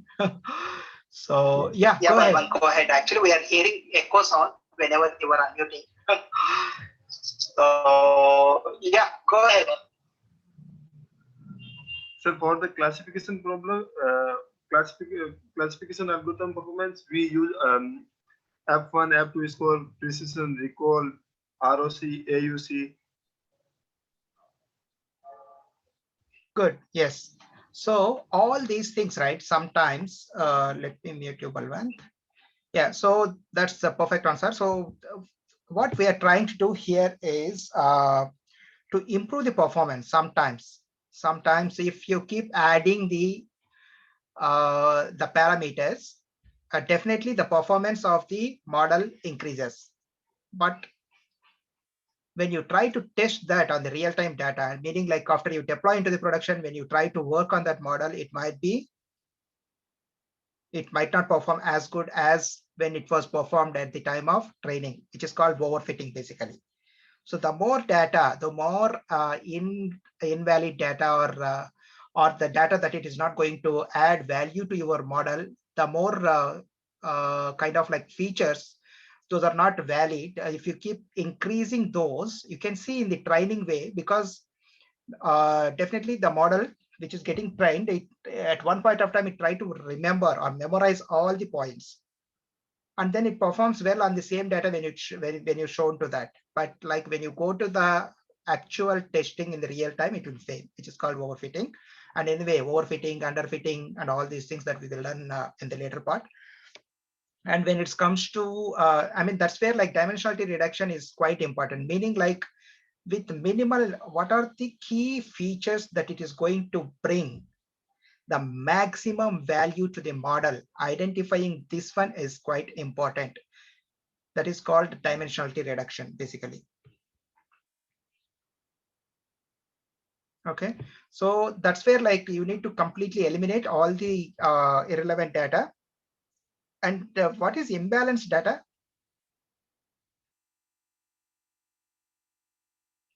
Can you take some examples on imbalanced data? So when data belonging to a particular class is more than the ones belonging to another class, for example, when we did a cancer research project, the image recognition from a person's lungs, more people were shown to not have cancer than people who had cancer in their lungs. So there we can see an imbalance of category 1 over category 2. Good. Yeah. So it comes as one of the medical field good example. So when it comes to the who are impacted with the disease versus not impacted, it's a kind of like COVID also, you can take it as one of the examples. Or you can take the credit card defaulters. I mean, sorry, credit card defaulters. So basically credit card defaulters, you know, like it's a kind of like there will be very few who can default, right? The data that you collected got like many not got defaulted and only few got defaulted. So handling these kind of data is it's one of the like again one of the good techniques to know, because when it comes to the classifications, whether someone can default or not default, these kind of techniques will be quite useful to you. Okay, and removing noise, it's a straightforward thing. And format the data. So why we need to format the data?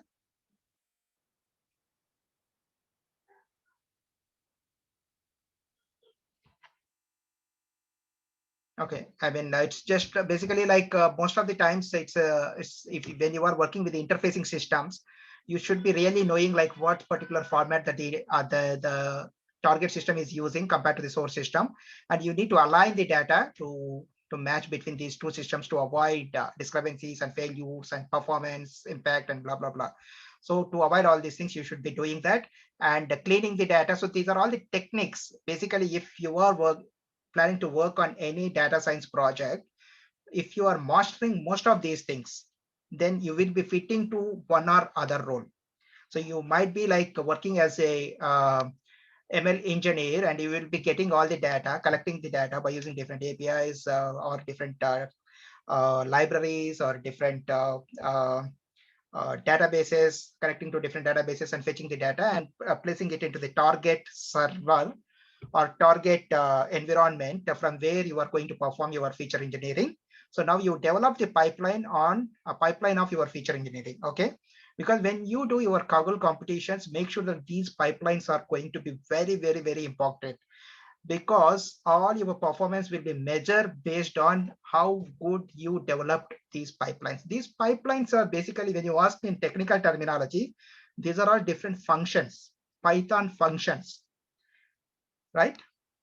So Python function. So you need to know like what sort of libraries that you can use and what sort of functions. The more robust functions, the more connected functions, the more connected pipelines that you are able to develop. If you are able to develop, then you are the good scientist. The more you are the good scientist, actually. That way I can say. Okay. And dimensionality reduction, I just mentioned that. So when it comes to the feature selection, that is very critical, and you should master it. Actually, you should be knowing like how to reduce the dimensionality. Otherwise, like your model definitely will fail one or another day. Though it is performed well in our trade and test, I mean, like even static test data, but when it goes to the real time, you can see a lot of hiccups happens actually. So yeah, so these are all the like dimensionality reduction kind of like techniques. As I said, you need to identify the correlation. So like Pearson, basically it's not person, Pearson correlation, and then heat maps. So there also you identify the correlations and make sure that you can take only one of those two features, not two features which can add like same value, right? And then extra trace classifiers. So basically these comes under random forest, and PCA, principal component analysis also. So principal component analysis is one of the most useful technique that you can use when it comes to the feature selection. I mean, when it comes to the dimensionality reduction. So in the feature selection process, if you master all these things, you can use any, need not to use everything, but you can use one of these things which are more suitable to your project, and you will be the best. Believe me that you will be the best by mastering all these things. And nothing more than this happening in the market or in the industry at this point of time. And to do all these things, either I mean, like they might be using some tools or products or platforms, or the second one, they are highly relying only on the Python libraries. If it end-to-end development is on Python, that is how it is happening.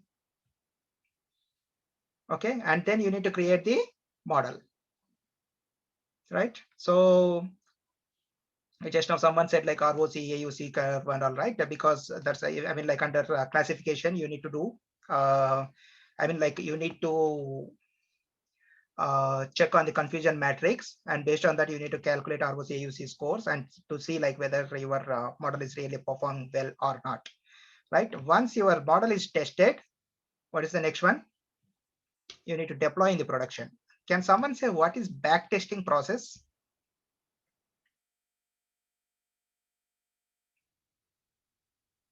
Backtesting of your model, how it happens?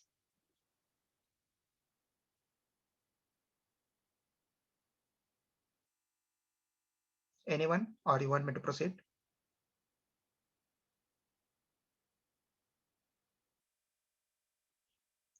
Okay, as a data scientist, you should be even familiarized with these things, like what happens after the, I mean, like post-production actually. So now you collected the data, you mastered that, and now you did feature engineering, right?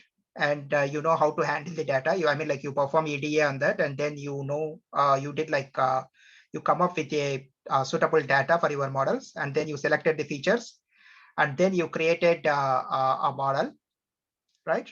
And then you tested the model, and your model is performing good, which is of accuracy like 70 to 75%.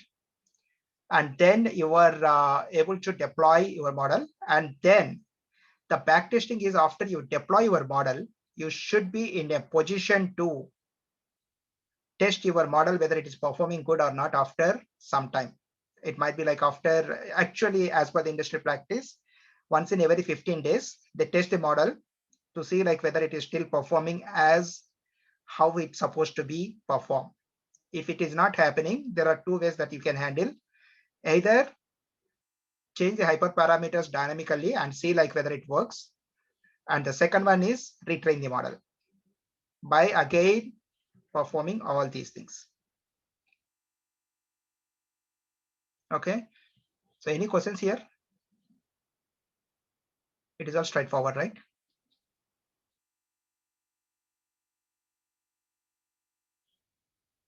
Sorry. Yes, sir. No questions. Okay, great. So that's how you need to think every day when you approach. I mean, when you take approach of anything, don't look at it as a simple project, right? So your thought process should be beyond that. You should be in a position to think of the pipelines. Keep this buzzword in your mind and keep this word always in your mind when you take some approach on the projects actually. So pipeline, I need to develop a pipeline. So start developing like small functions based on your pipeline, and then start reusing those functions as a pipeline. So at the end, your code should have only the calling those functions, as simple as that. And then performing all these things when you know like connected way what you are about to do for the feature engineering process, feature selection process, and model development process, model deployment process, and backtesting process, and blah blah blah. The moment you know all this whole cycle, you are the master. So programming language, again, like how to, I mean, this might be kind of looks like bit repeating, so I will go bit quickly. So just learn anything in a smart way. Don't rush between like Python or Java, and all, like learning so many things and confusing with everything. And at the end, not able to project yourself as a value adding resource to the organization, then It doesn't make any sense how knowledgeable you are. So just stick to something which is most useful to you. I recommend to you to go as a data scientist. Definitely, industry is widely adopting Python, so you adopt the Python.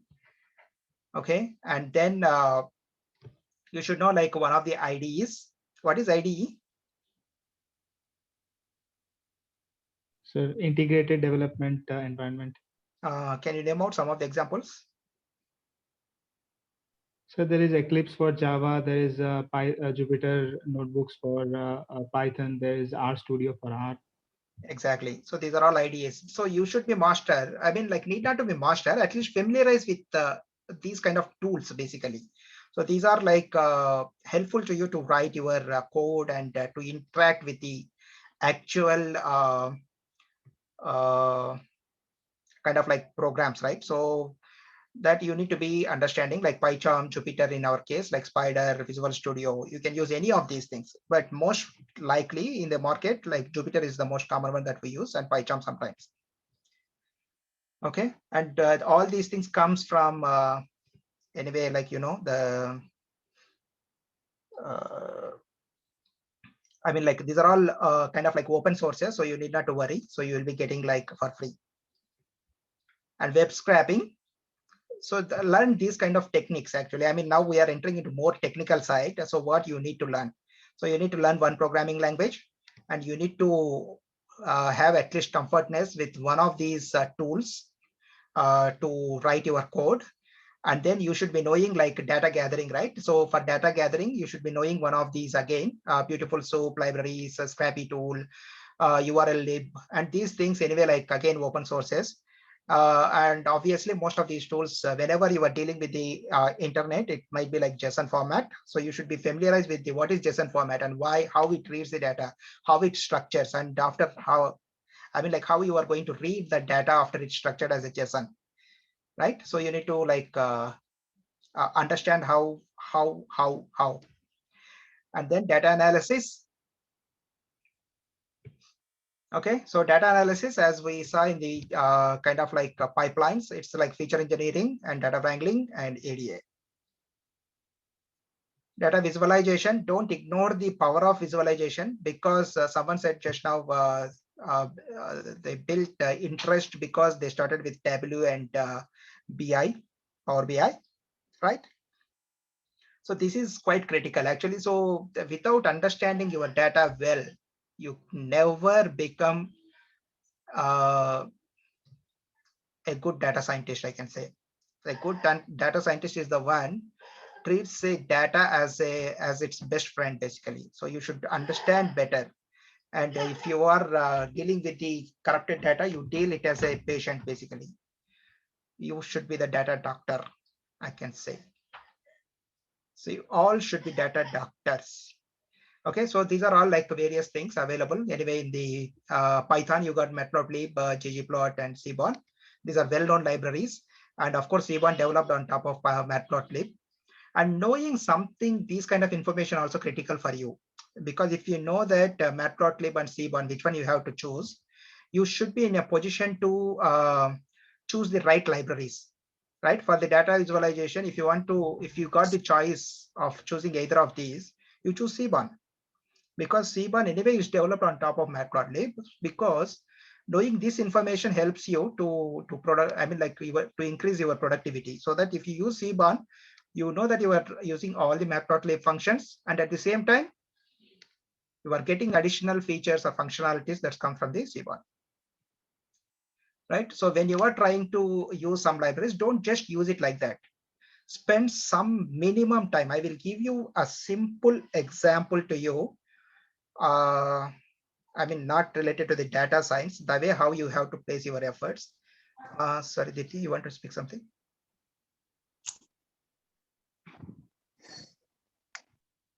Okay, so I will give a simple example to you from the real time, which changed his life completely. One of my best friend, he got like almost 12 plus years of experience, whereas I got 16 plus, but he became my best friend when after I come to Singapore in 2008. He spent a lot of his time in the office in delivering a high quality work. but he never ever focused in fine-tuning his resume. So whenever you look at his resume, it's completely different. It never projects his value, the transferring skills, I say basically. So whenever if someone want to consider you for some particular, for particular position, you should demonstrate what are the transferable skills that you are going to bring on board and how you are going to be value add to the organization. This is going to be another session, don't worry. So here what I'm trying to say is like understanding where you need to focus is quite critical for your success. And then after 12 years, he always like struggled to get his profile shortlisted. And then he attended for a few sessions and discussed with the friends and blah, blah, blah. And he came to me and I gave my suggestions as well. And I told him like, give me your profile. And the moment I saw the profile, it's talking about always technicality.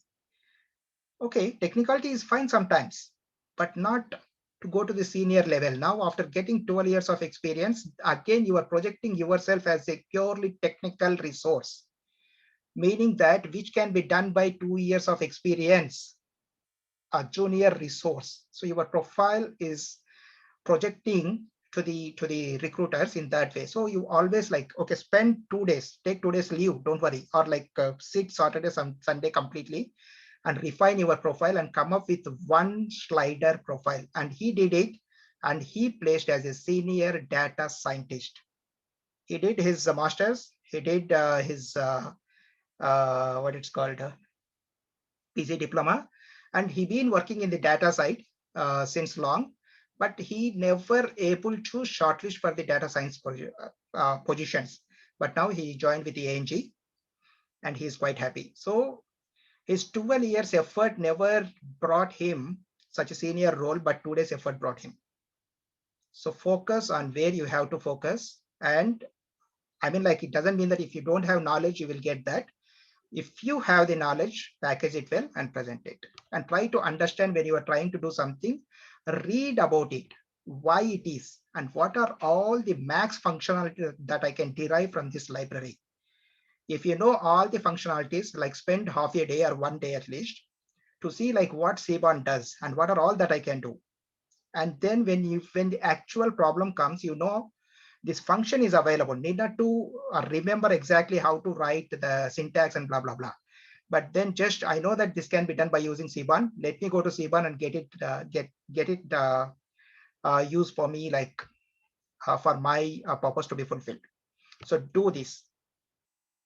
Okay, so don't work hard, just work in a smart way. That's all I'm trying to say. So maths anyway, don't try to again learn statistics as a statistics that how you used to do in your schooling days and even in the BTech.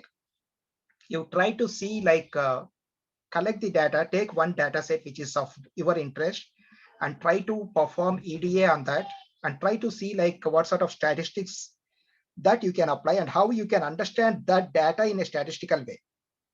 And then try to look at the formulas. Then you will be easily understand that because you are working with the data that on which you are in love with. So that is another critical thing. So when you learn the maths, obviously you must be doing all these median, I mean like mean, median, variance and blah, blah, blah, and all these things theoretically. And now don't try to like again revisit and try to learn all these mathematical things and then let me go and look at the data and kind of, so don't do that mistake. Okay, you try to see in real time how you can apply and at what best that you can do. And definitely in that process, you will learn what exactly mathematical function that you are using there. Okay, just now someone stated like what are all the machine learning, like classification, regression, and reinforcement, sorry, reinforcement learning and deep learning, right? So you need to master all these things. Master in the sense like at least you should know what is what actually. So when it's the moment you see like classification, someone said like what are all the performance measure techniques that we use for that, like our area under curve, like AUC, ROC, and then the confusion matrix and blah, blah, blah. These things should come into your mind and how you are going to classify it. For example, like the random forest. Let's take the random forest, like in the random forest, how you are going to classify and how the data actually, how the data is distributed. What is bagging? and what is the method of segregation, what is Gini index. Knowing all these things, actually these things are again mathematical, right? So obviously everything, like if you take any predictions, it's about probability, and how your neural networks works, probability, right? And the functions you can make use of, like whatever the functions, those were developed by various institutes, right? Like MIT, there are a lot of research institutes, and there are a lot of communities those were developing, like CBAN, blah blah blah, and all. So you can use that. But at the same time, you should be knowing what it is exactly. Otherwise, it will be too difficult.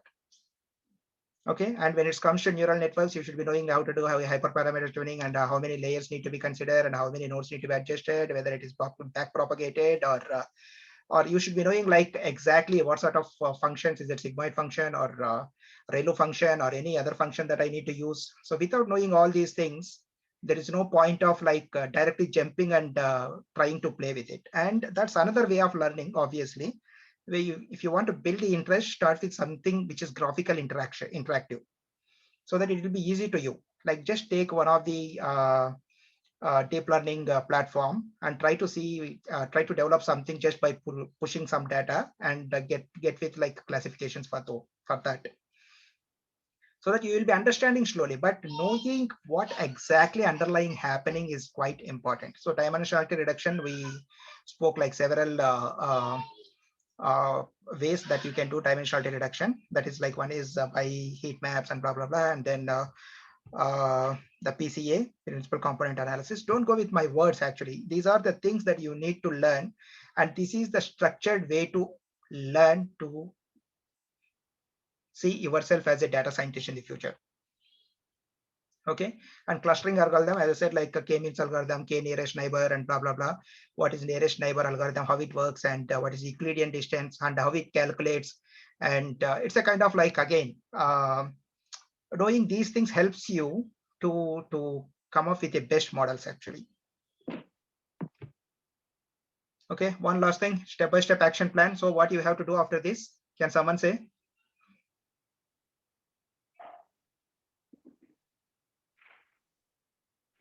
Can someone say what is going to be our action plan now?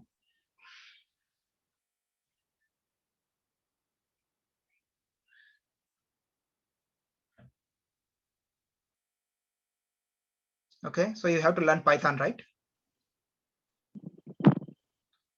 Say yes or no, please. Yes, sir, yes. Okay, so in that you need to start with understanding like data structures, how it works, and lists, strings, tuples, sets, dictionaries, blah blah blah, whatnot. And don't deep dive into this. Actually, if you want to be data scientist, you need not to learn kind of like the object-oriented Python kind of. So you should be in a position to understand data structure related things very clearly, and what is tuples, what is sets, and why we use that. So tuples, sets, can someone quickly say that? Quickly, 30 seconds. What's the difference between tuples and sets? So tuples and list. So tuples are immutable. Tuples are They cannot be immutable. changed. Okay, so how about lists?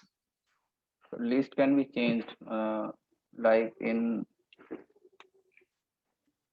Okay, kind what are of sets? array. What are sets? So sets are homogeneous, unlike lists. Lists can be of different types of elements. Okay, can someone take real-time example of where we use lists, and where we use tuples, and where we use sets, and where we use dictionaries? Quick, 30 seconds.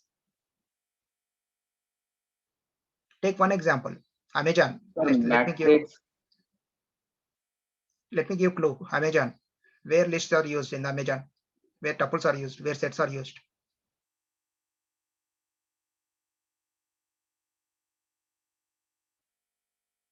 So when we're listing the different products, the different range of products available, maybe we can use lists. And when we're suppose we are storing an array of the prices of all the objects, then maybe we can use sets or something like that.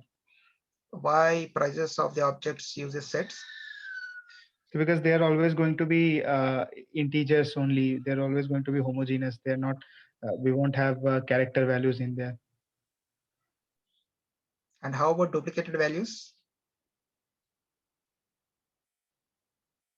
Okay. Yeah, anyway, it is not technical session. You're right. You're right. Actually, like list is basically it's mutable, right? So meaning like you can edit the list. So definitely when you want to insert any product and if you want to do some modifications to the products and all the places wherever it is, this functionality is required, there you can use the list. And let's say there are, most of you might be knowing affiliation program of Amazon. So where like they need to just project the offers. I mean, like they need to give offers to the affiliates and they will promote this as a marketing.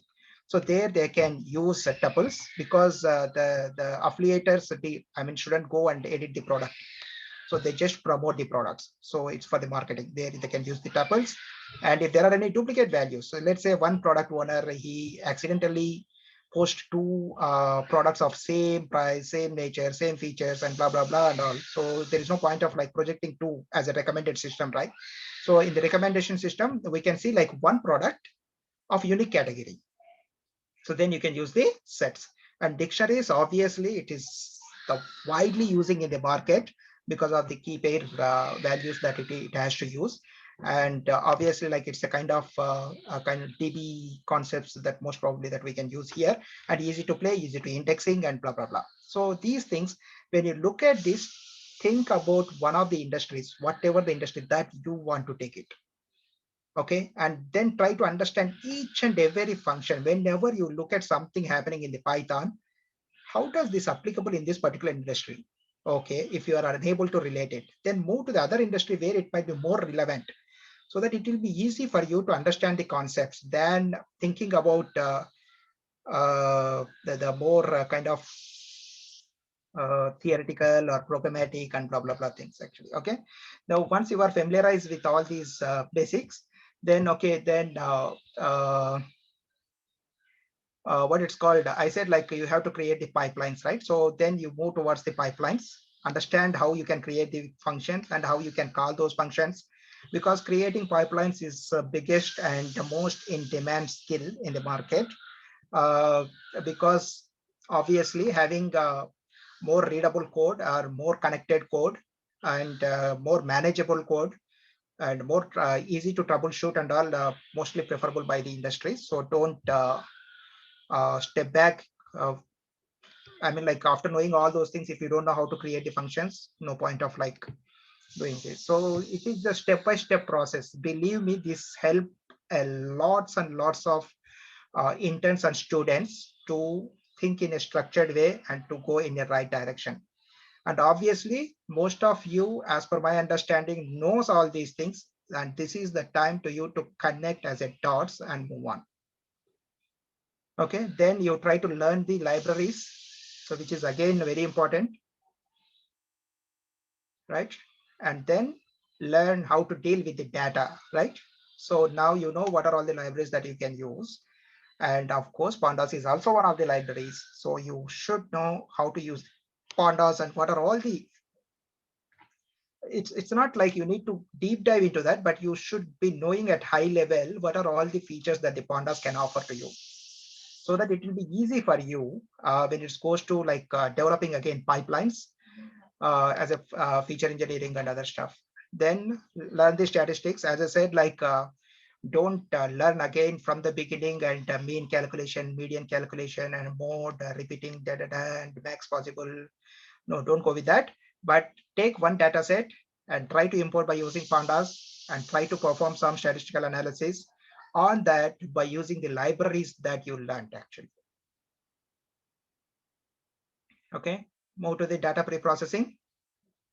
Right, this is again like I said to you. So once you learn the statistics, you know how to pre-process the data and how to come up with the data set that can be fit to your need actually. And then get familiarized with the visualization libraries. As I said, like looking at mean, median, variance, or whatever in a kind of tabular format might not help you much. But the moment it goes to the graphical representation, it is easy to visualize where the anomalies are there and where exactly you need to be focused and how you can address those issues. These things are very critical.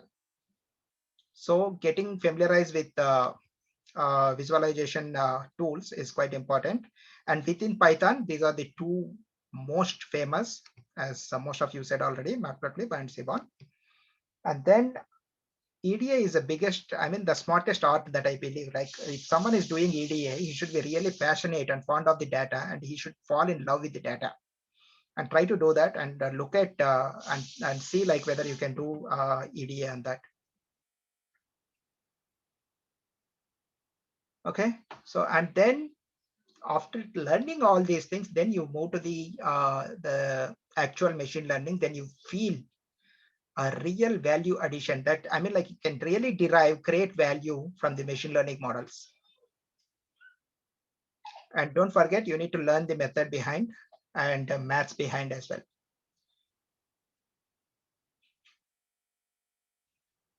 And most of the institutes, most of the training centers, they ignore this part.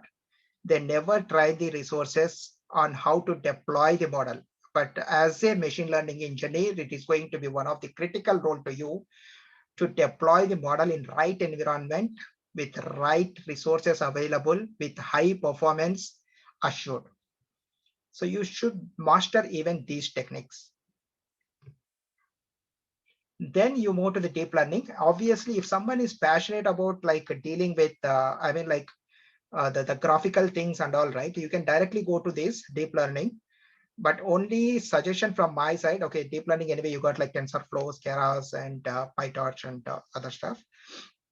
So you can use any of these things and try to see like how you can, I mean, like based on your interest again. As I said, if it is a time series that you are dealing with, go for RNN and CNN. If it is basically like yeah, if you're dealing with the image, like satellite images and someone said, and then artificial neural networks, it's always helpful to you to come up with when you are dealing with the numerical things. Okay. So okay. Anyway, this is again, as I said, like this is the most ignored part in the most of the training centers. So deployment of the frameworks that you need to run, something like Flask, which is very, very user friendly when it comes to the web development. And the biggest advantage with the Flask is like, for example, you are doing some chatbot by using NLP, natural language processing. And then there are two ways that you can do. Either you can deploy in the Flask and provide it as a web interface, or you can make it as an API and give API to the other developers and let them use it. If you want to sell it as a product, do that. And if you want to sell it as a service, just deploy in the one of these kind of like platforms and then give it as a web services. And Django, again, like it's one of the web framework which can be compatible, which is highly compatible with the Python. And don't ignore the power of the old and traditional SQL, because most of the banks are like highly recognized institutes and highly recognized organizations. They are still on the databases. So migrating from the databases to the premises where you can develop your data science applications, also one of the roles. One of the critical roles, because you need to transfer the data in the way that you are going to consume for your data analysis. So as a data scientist, you should be sitting on top, right? So you have to guide them. So you should be knowing on how to guide them. So without knowing like what is SQL, what is NoSQL and blah, blah, blah, then it will be difficult. When you are dealing with the unstructured data, you will be getting like unstructured data from everywhere, right? Because of the IoT. Internet of Things, your sensors might be collecting like so much data and you cannot put it in the RDBMS system, right? So you need to go for the unstructured data and you should be knowing how to deal with the unstructured data. And of course, you got MongoDB to do it with the unstructured data, but you should be knowing how to deal with that, right? So you shouldn't ignore the power of databases. And of course, like now databases becoming more of storage devices in more unstructured way. And I mean, like there are no like defined rules for that, irrespective of how you throw the data into that. And there are like a lot of tools around and platforms, technology around to derive required inferences from that. So you need to master that. So this is the simplest step-by-step action plan that you should have in your mind. So learn the Python, start from the basics, extend it to the functions, and then go to the learn the libraries, basic libraries, and then try to read the data from the pandas by using pandas. You might be take anywhere like Kaggle competitions or whatever, or you can take the real-time data. You can take the government data. You know, like government data set is available as I mean, like gov data, I guess, like data.gov, right? Something like that. Anyway, I can post it later. So these things definitely, like you have to master it and how to collect the data, and then you need to learn the statistics, perform the EDA. I mean, you need to get like your capabilities increasing by performing like in the grounds of EDA, and then try to understand like how you can develop the algorithms and what sort of algorithms are available and how you can use it and how you are going to deploy it and how you are going to maintain it. And then what are the DL, ML related algorithms that can be useful to address what sort of pain points and other stuff, right? And then deployment frameworks, then databases. So if you know all these things, your profile outperforms. Your profile outperforms. That's it. No other option. Definitely they have to hire you, because in the organization, nothing more than this happening. Okay, anyway, forget about this. This is all like regression models. Most of you already knows where all they're using and other stuff. And anyway, it's a kind of like research still progressing. So there must be a lot of things happening in the market. But I believe that NLP is one of the most predominant one happening in the market. Do you think any other things that that will be like dominating the market? Image processing, face recognition and all. That's another thing that I can think. Right? Digital analytics, cryptocurrency. Can you take some more things? Reinforcement learning, definitely, right? 100%. Because driverless cars become kind of like good marketing strategy to all car companies or automotive companies. In fact, like in Singapore, they already introduced all these things in the universities. They got driverless cars running in the universities, but anyway, they are very slow. Sometimes I can walk from one block to the other block before the bus reach there. So driverless cars are so slow currently, but they are working good actually. They're fine. That is reinforcement learning I'm talking about. Chatbots become also very important. Even small organizations are moving towards the chatbots. And you know chatbots joke, right? Can someone say that? Do you know the chatbots joke? What happens with the airlines? It's circulated widely in the WhatsApp. No, sir, not aware. Okay, so actually, like one of the flight passenger, he wrote a comment actually in the social media by saying that thanks for dropping me in Delhi, whereas my luggage in Hyderabad. And the chatbot response for that, I mean, like, of course, after that, he added a tag called great services. And the chatbot responded to that by saying that, okay, hope you loved our services and looking forward to see you for like, I don't know, like next time, basically. So then he says like, seriously. So the way how chatbots responds again, like not that matured at this stage. You understand that, right? So yes, the sentiment analysis cannot comprehend sarcasm yet. Exactly. So that's not there yet actually. So sentiment analysis, not only sentiment analysis, like this several jokes actually. And NLP, the more the models train, I think like they are not mature data in a simple way that we can say that, but it is using widely in everywhere. In fact, like ANG Bank, recently they moved all their services from, in fact, like Citibank also, they closed all their branches here and they moved to their robots. That's where they use automation anywhere services, right? And then almost all the government services in Singapore, they operate in the chatbot mode.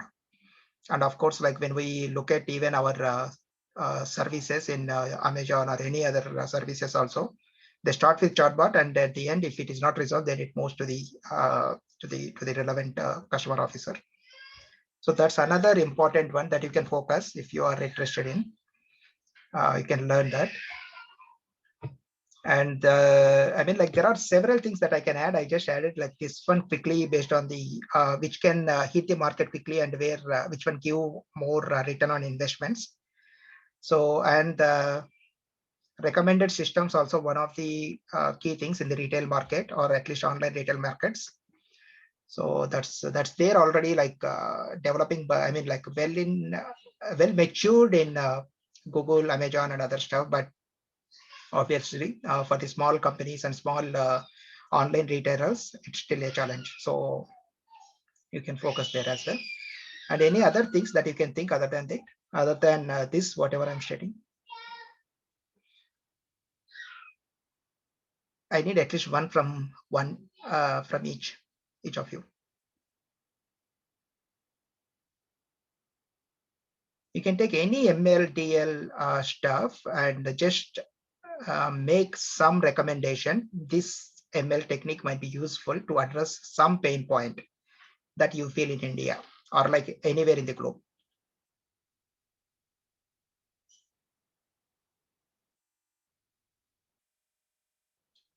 Who want to take questions? Can I go first, sir? Yes, please, Kushal. Sir, I was thinking the whole clinic system that people go to doctors and people tell them that these are my symptoms and the doctor just recommends some medicine.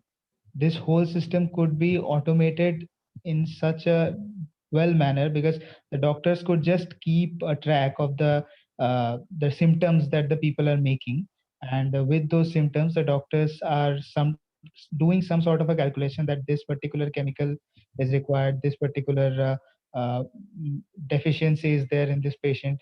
Maybe the whole thing could be taken over by a simple algorithm and the whole process would become much more achievable, much more maybe even cost efficient. Great. Yeah, that's actually medical field is one of the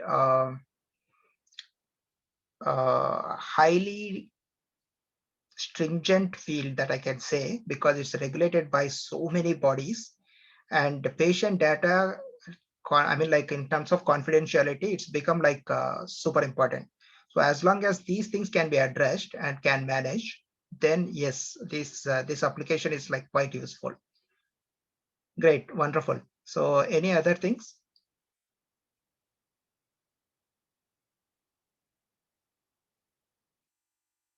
Kushal is done.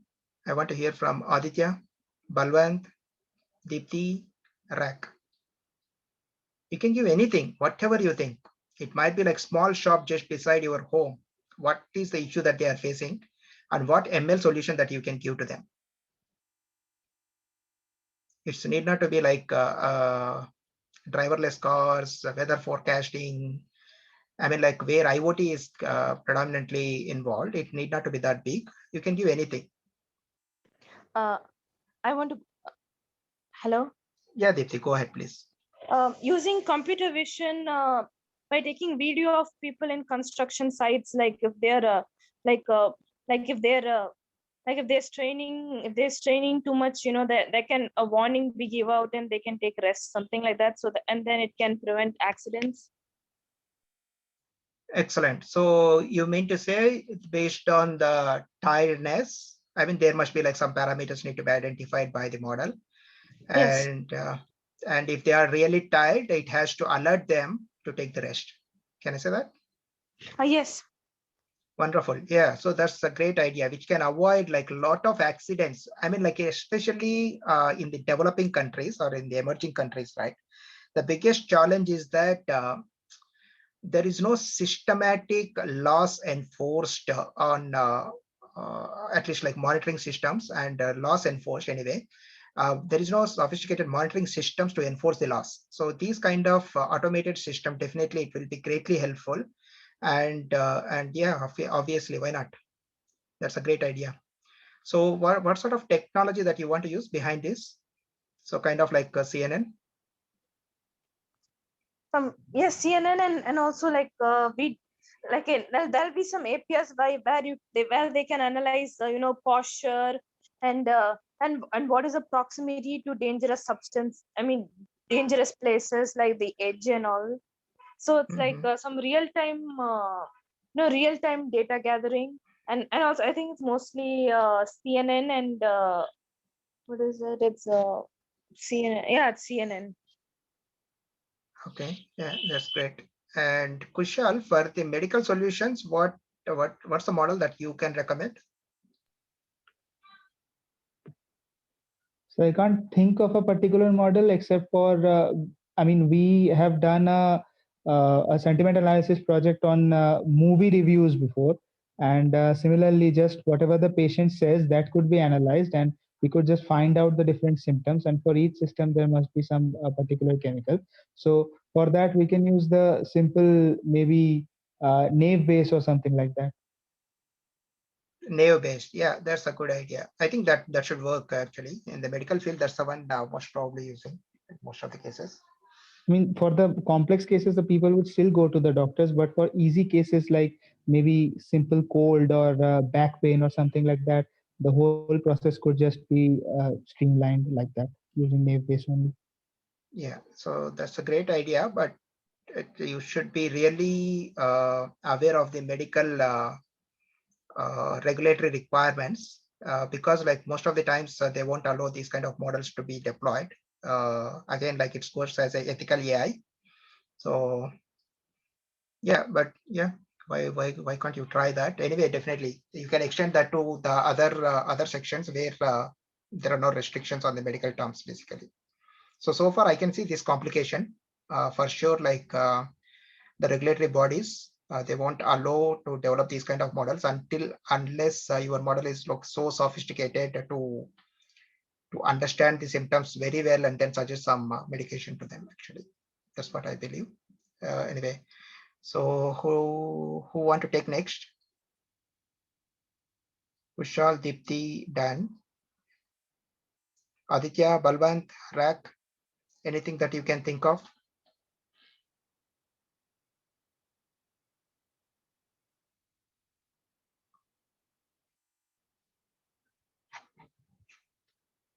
No?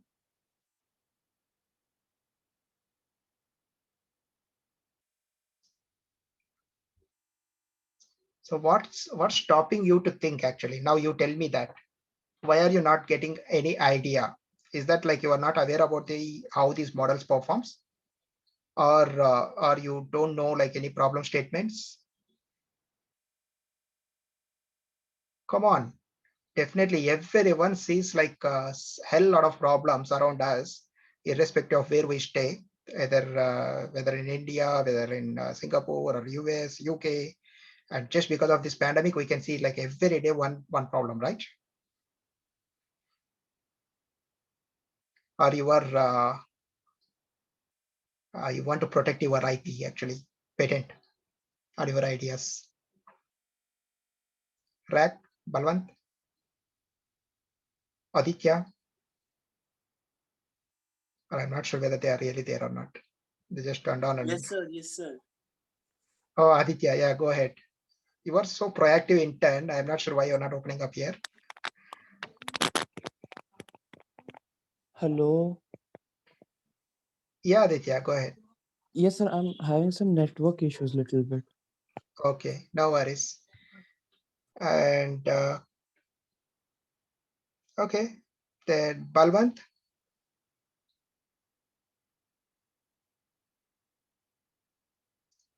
Rak. No worries. So we are done almost. So what's next basically? So you just go with this plan, whatever the plan that we thought. And obviously most of you must be following this. I think Balwant unmuted.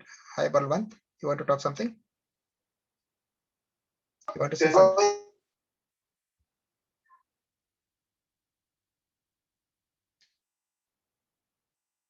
Okay, I think Balwant also got some issues. Okay, no worries.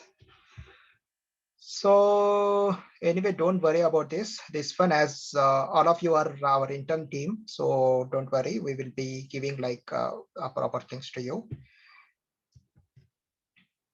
And actually, all our free material, it will be like, anyway, you must be knowing one of the course that we publish, right? So you can just enroll to this course, just in case if you are interested. All the templates and whatever the designs and other stuff that we come across, which are like innovative, we'll be posting here. So I'm just putting it here to you in the chat window.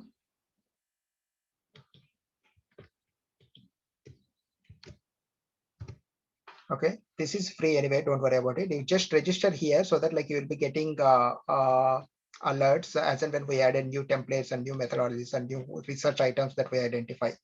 So that's up to your interest. You need, it's not mandatory. And then definitely like the recorded session, it will be publishing in this channel, our digital disruption channel. We removed, don't worry if you don't find any videos there, because we removed all the previous videos to make it like more structured and better way. Let me go there and publish this also for you.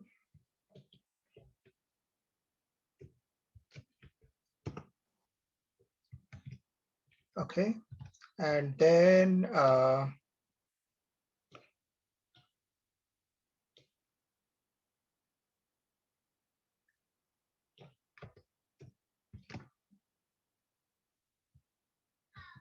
you know our WhatsApp number, so no need to worry. And these are the like few groups that we formed for only research-minded people. And in fact, it's created only today. So if you want, you can join there as well. And I will be publishing this in our internal group as well. So if you are WhatsApp chump, you can use WhatsApp. And if you are more worrying about your privacy, you can use Signal also. And these are our social media links. So if you like this session, you can always like publish there. That's it for now, I believe. So now it's open to the Q&A. So anything that you would like to ask on black screen? Sir, I had one question actually. It's just one question. I don't have many. You can ask many also, Kushal. Yes, sir, sure. I got questions. My problem is that whenever I do some project like the one you assigned, when suppose it's in the financial sector or suppose it's in the engineering, some engineering industry itself, I find technical terms.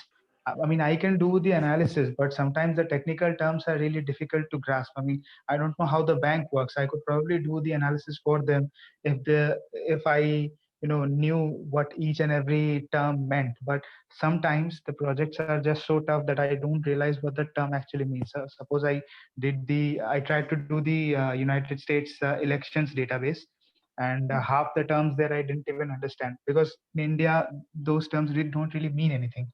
How do I tackle that? Is there a shortcut to that? Simplest shortcut is developing the research mind actually. So for research, I got like research framework session later anyway. We can cover that in detail in there. So the biggest disadvantage in the data scientist field is you should be domain expertise, and that's the advantage to the people who works in the same domain and where data science is picking up quickly. But if you want to extend your I mean, like it's a fact. In fact, we have to agree with that. There is no shortcut as such. So, but if you want to extend your data science skills to the other areas, start with the, I mean, like try to find out in your network who knows these kind of information first. That's where, like I said, you should be active in the social media, and you should be in the groups where people speaks about data science. And if someone who is doing similar kind of project in US, try to find out that in social media.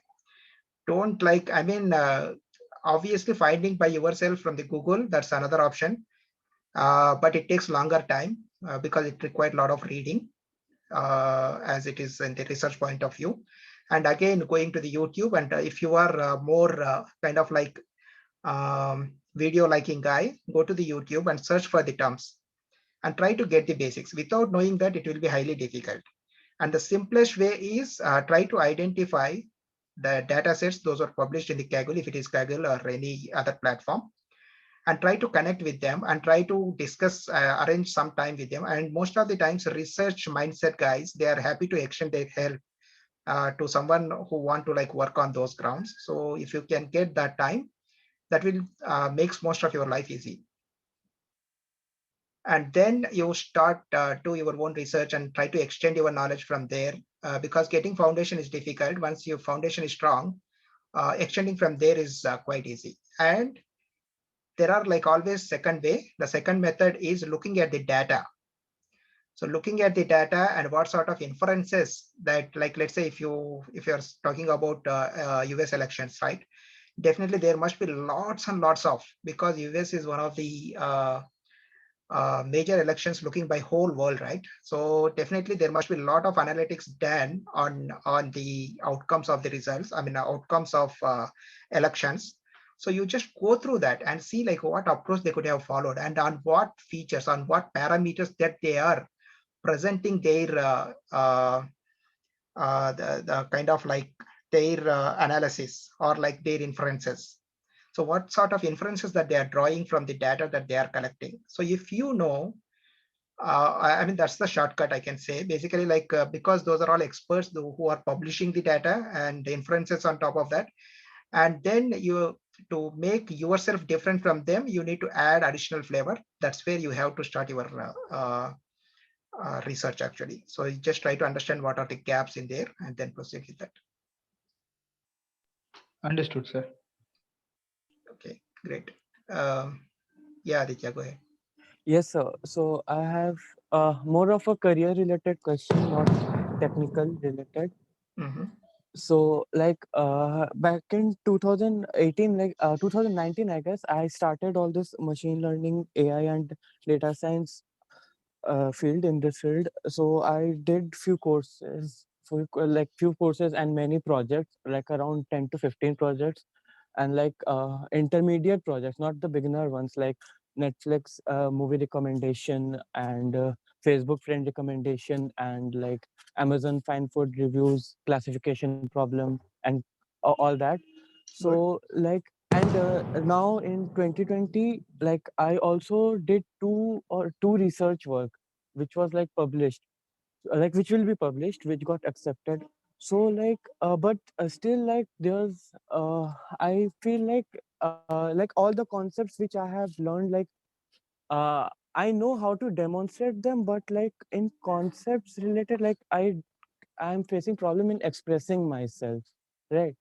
Mm-hmm. So like and so that's why where the problem is. And I'm not getting any like proper jobs or something like that. So like what would you recommend for me? Okay, that's an interesting question, and that's the problem facing by most of the professionals, not only beginners. As I covered in my talks also, one of my friends' story, who is like, he's also very hardworking guy, and he did lots and lots of stuff which brought a great value addition to the companies. So Yes. in this process, don't talk about the technicalities in your profile. And when you are presenting yourself, don't present yourself as a kind of like purely technical grounds, on the purely technical grounds. So you need to speak about, not about the features, but about the benefits. You start discussing with the people on the benefits that your research work brought to the so-and-so agency or so-and-so company, or at least what is the transferable skills that you are uh, going to bring to the particular organization for which you are applying. So, okay, let's say if you are struggling to getting the job, right? The first thing that you need to look at is take at least 1 week time. Don't try to acquire any knowledge in this 1 week time. Just focus on all the research work, all the great work that you had done for so many years, and try to put it on the paper, in the sense in a Word document or whatever the way that you can. And don't put it as a technical terms.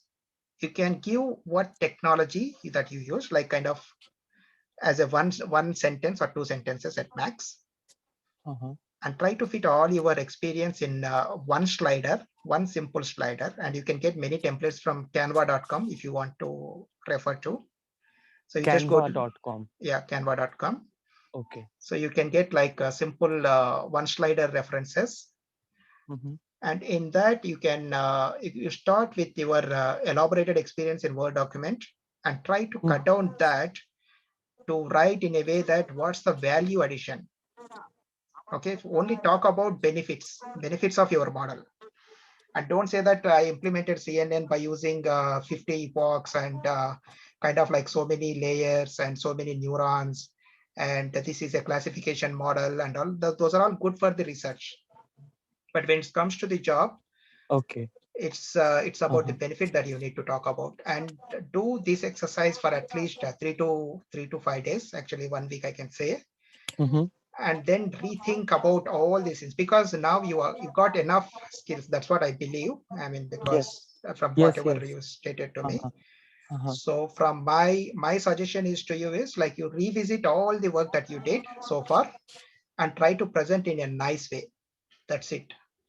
And there are like no way that someone, and make sure that there are like several YouTube videos are available. I can share some references to you. Don't worry about it. And on like what sort of wording that you can use and what sort of, and don't keep single resume for all the roles. That's another important thing that you need to learn.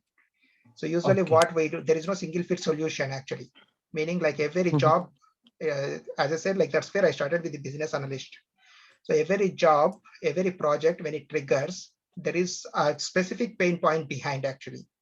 So your single fit solution might not be like I mean, like the simple example, let's say one patient came to you, you are the doctor, and he came because he is getting fever. You are famous doctor, undoubtedly. And if you keep telling to the patient by saying that in 1999, I did heart surgery, it was super success and it was very complicated and I did like this, like that and all, does the patient really cares? No. He just says like, I have to tell you all those things to me, give me paracetamol, I have to work out. Right? So your profile, you customize in a way that go to the job description, take it. There is something called wordclouds.com, I believe. I will give that reference also to you. You just paste it there and identify what are the key skills that particular profile is, I mean, particular job is requested for. So go through the JD and align your profile. You got the skills, but project only skills that are transferable from your past experience to the future work. So transferable skills. Take a note of this word and keep this in mind and keep stretching that. What are the transferable skills that I can bring to address this JD, job description? So keep job description as a patient and you are the doctor who did MBBS, and then give only required prescription to them and make sure that your profile pass the, and don't forget most of the HRs, because I involve in a lot of the recruitments and other stuff as well in our company. So most of the HRs, they don't have patience to look at your 10 pages, 15 pages profiles actually. They just spend less than 8 seconds. 8 seconds. Keep it in mind. So if you impress them within that 8 seconds with popping up all the points, what that it is required, and they are not technical. They always go with JD against this. And for that, they use like even systems. There is a system basically. There are a lot of softwares which can filter out your profile there itself. So if your wording is not matching with the things, though you are highly capable, your profile will be not shortlisted there. Okay. Once your profile is shortlisted, it's a different story. Technical guy will connect to you, then you start saying all these things. That's okay. Just try to say like what is job relevant first. And in addition, I know like 1, 2, 3, 4, which might be useful to you in your future projects. That's okay. But don't keep like single fit solution for everything. That's my suggestion. Like sir, like I have done so many projects, but like in resume we don't have space to write that much. So how many, like what should I do there? No, In actually, resume? like if you ask me, I got like 16 plus of years of experience. I Ha worked ha. for almost all the clients. I mean, like many clients across, like I worked in Australia, Abu Dhabi, Dubai, and Singapore to the several clients and all. I can fit my profile in a single slide. That means Yes. that your projects can fit into one of the slides actually, Yes, it right? can, but So I what? don't know how. Ha That's ha. where the moment you are talking about the benefits, you can fit it. Ha ha. But if you are talking about technicality, you cannot fit it. If you copy and paste all your code there, you need like hundreds of pages because you did so many projects actually, No, yeah. right? So what you need to do is, like I Yes. did so and so project. So what should be there? Yeah, so only 3 sentences. Let's Mm-hmm. take 3 sentences basically. What is the purpose of the project? What's the value add of the project, right? I mean, what is the benefit of the project that you did? For example, Okay. Uh-huh. can you take one of the projects that you did? You take any of your favorite project. Like sir, the Netflix movie recommendation. Okay, it's a develop recommendation system. That's the key Uh-huh. thing, right? So if Yes. the job role is talking about developing recommendation system, so this is the keyword that's supposed to go in. So that's the actual benefit, and what benefit it's brought to the organization. So I had developed recommendation system to Netflix, which brought 30% increase in their lead generation. Okay. Okay, so what's the value addition? 30% of revenue, 30% of lead generation. That means, like, is it marketing? Is it sales? Whatever. You develop technical system, but your technical system added value to the organization, right? So what sort of value addition that it brought? And if you haven't worked with the Netflix, but it's just as a academic project that you did, Yes. and you Yes, can sir. add, I believe. I believe. Okay. I believe that this can improve the lead generation to the Netflix by 30%, because you never worked with them. So, and then the question comes, like, why do you believe that? So that's simple, like, and then you talk about the technology, right? So Yes. recommendation system, what sort of technologies that you use in a single sentence. Don't write like too much about like we use this, we use that, and all. No. It just plays in a way that what technology you used and how well you used that. Okay, sir. Okay. So that is second sentence. And the third sentence, you can add a bit more extension of those 2 points actually. Kind of technology versus business and the advantages together. You can package it and put it actually. So you speak about like only these 3. I mean, now focus on these 3 and write all the projects first. And then you will have even left one, I mean, like one slide you divide into 2, basically 2 sections. So you will have like even half more section left over, and then you start elaborating on that, on the value additions that you can say. Let's say your 15 projects won't cover even single slide if you talk only about these 3. And whenever I see that profile, if I am looking for the kind of like recommendation system, a data scientist or ML engineer for my company, I can simply look at those. Okay, yeah, he developed recommendation system. Let me discuss with him first. My automation system, definitely, because recommendation system is the key that I am looking for. It will definitely like pick that profile and send it to the hiring manager like us. Okay. So then when I mean, like, don't write everything, don't open up yourself everything in the profile actually. That's in simple suggestion. You just make sure that what's supposed to be shown and what's supposed to be not shown. Expose only what it is required. Okay, sir. Okay. So, and try with that and keep fine tuning it based on the job description. For example, recommendation, if you are applying for the recommendation system related jobs, highlight it and move this project as the first one. And keep it as the first few actually. I mean, first one itself actually. And if you are talking about NLP, if you did some project in NLP, first you will make NLP as the first project. You need to keep changing your profile. You are not writing anything false there, but you are trying to present yourself what is required to the job description. Don't write false things. No. Yeah, so whatever you did, you present it in a right way, because I cannot go to, let's say if I'm looking for NLP, so our NLP project is somewhere 9th or 10th project in the list.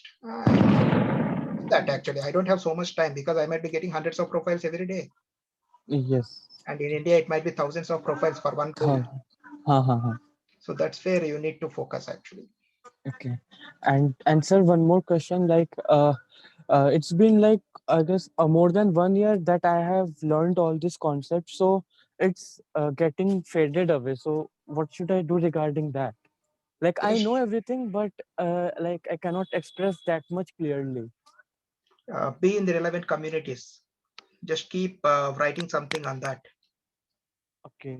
And you can see like a lot of things happening, because even if you look at me, why I'm teaching this, why I have to actually, just simple, right? So basically, there is one thing you can teach to the people who are enthusiastic in that grounds, to not to disconnect with the knowledge, whatever that you acquired. And the second thing, connecting with the community is important. And in that process, even you can build a wonderful network. Believe me that I mean, there are several cases I can say, like if they just keep posting in the LinkedIn on their learnings and their opinions or views and other things, and just keep commenting on some of the like well-known, not only well-known, need not to be well-known in the community, and then they get noticed and then picked up for the job roles as well. So that will be highly recommended and highly value-adding technique actually. And with that, you will be knowing to the people, number one. And number two, you will be always learning on the new things.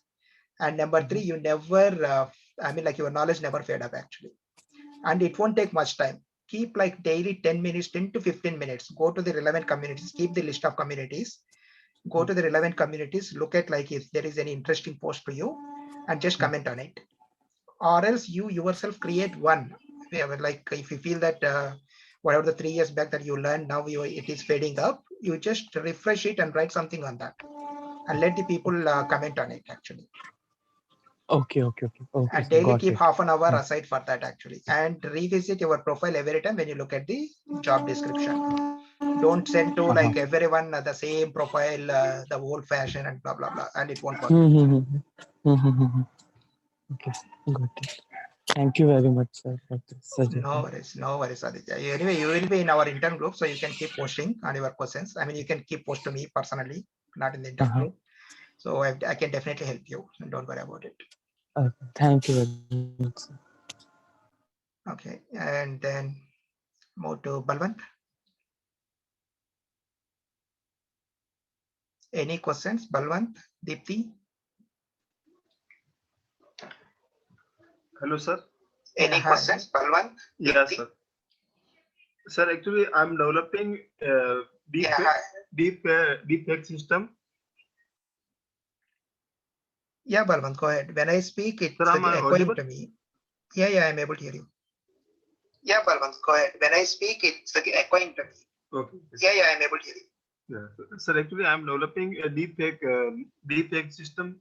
Sir, I did very good in text detection and the image detection, but sir, I'm stuck in video surveillance, video detection. Like, so, sir, my question is where can I get the good resource for video analysis? Yeah, so actually video analysis, recently there is a lot of techniques, technologies also evolved. Yeah, and the so actually video analysis, recently there is a lot of techniques, technologies also evolved, and the platforms also. So are you but on sir, speaker? I'm not able to find Balwant? any good resources. So are you on speaker, Balwant? No, sir. I'm an AI developer. No, I mean like, had you turned on your speaker? Because I'm hearing echoing my sound. No, I mean like, had you turned on your speaker? Because I'm hearing echoing my sound. Hello. Actually, sir, I'm unmuting myself. Hello. Yes, sir. Okay, let me keep you on mute first, and then you can unmute whenever it is required actually. Okay, let me keep you on mute first. And Okay, Balwant. Okay, sir.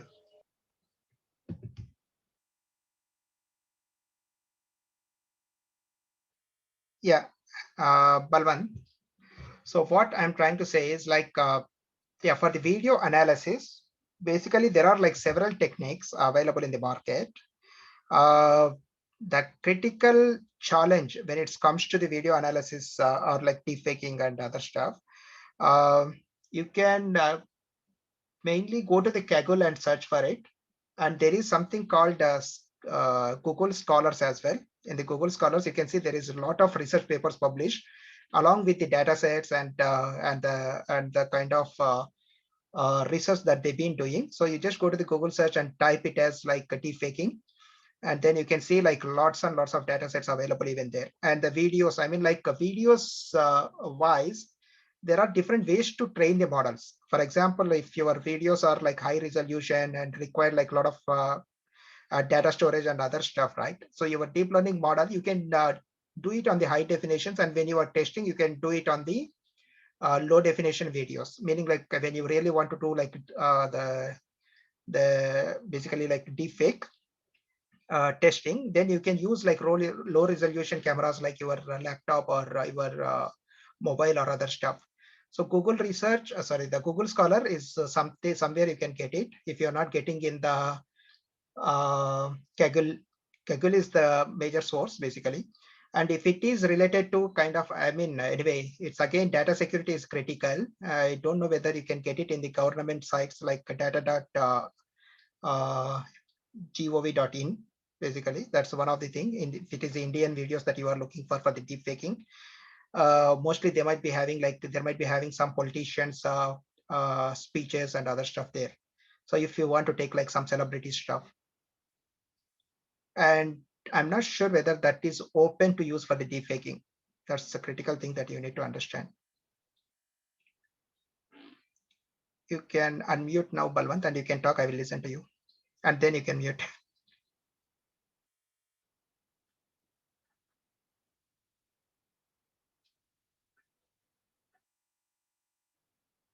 Balwant.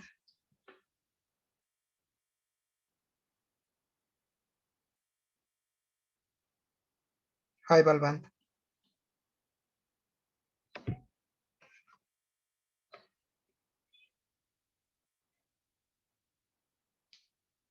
Okay, while we are waiting for Balwant, Deepti, you have any questions? Do you have any questions?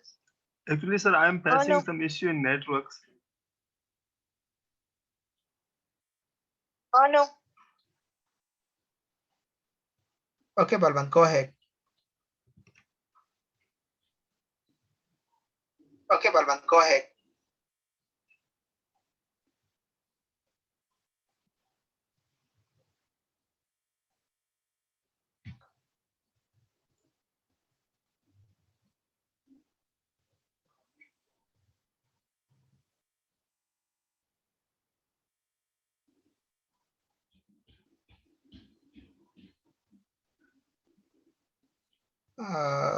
Balwant, hello. Balwant, hello.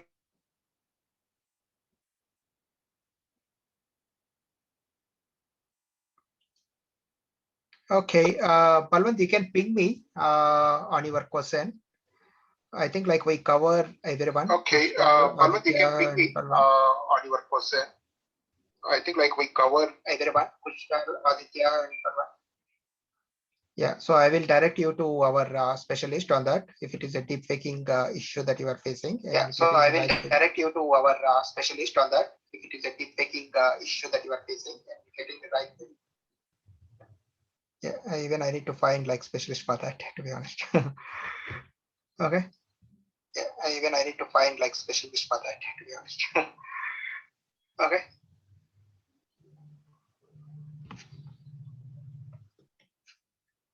Okay, perfect. So, okay, thanks for joining. I hope this session is helpful to you. Kushal, Aditya, and Balwant. Absolutely, I think like sir. Okay, great. Then if you don't have any questions here, we can stop this here. And I will be scheduling another one, mostly this weekend or like next week sometime, which is more of like technical things. I hope to see you there then. Are there any prerequisites that we might need to learn or something like that? Or would just knowledge of Python be enough? I think just Python knowledge will be sufficient. And it's more of like I'm collecting the requirements for the new project that I was published yesterday in our group. The project is something related to the infrastructure. I mean, like developing machine learning models around the infrastructure. So I'm just wondering whether, I mean, like what sort of ML solutions that we can give to them. And it's to the bank. We need to see like how it works actually. So I'm collecting the requirements, and most probably I might be discussing those requirements in a brief. And at the same time, it's not really like going to be too technical. Whatever the knowledge that you have, Kushal, Aditya, and Balwant, it will be suffice for that discussion. Okay, sir. Okay, that's great then. Have a nice weekend. Enjoy your Sunday at least. I think I took off of your day in Saturday. And It's perfectly all right, sir. I also needed to learn the differences between all the roles that you mentioned. Otherwise, I would have thought that all of them were almost the same. which one? Sorry, Robos? So when you told us about the different roles, business analyst and data engineer and machine learning researcher, I didn't really know the difference between the actual difference between all of them. I just know that data scientist doesn't do ML and ML scientist does ML. That's all I knew.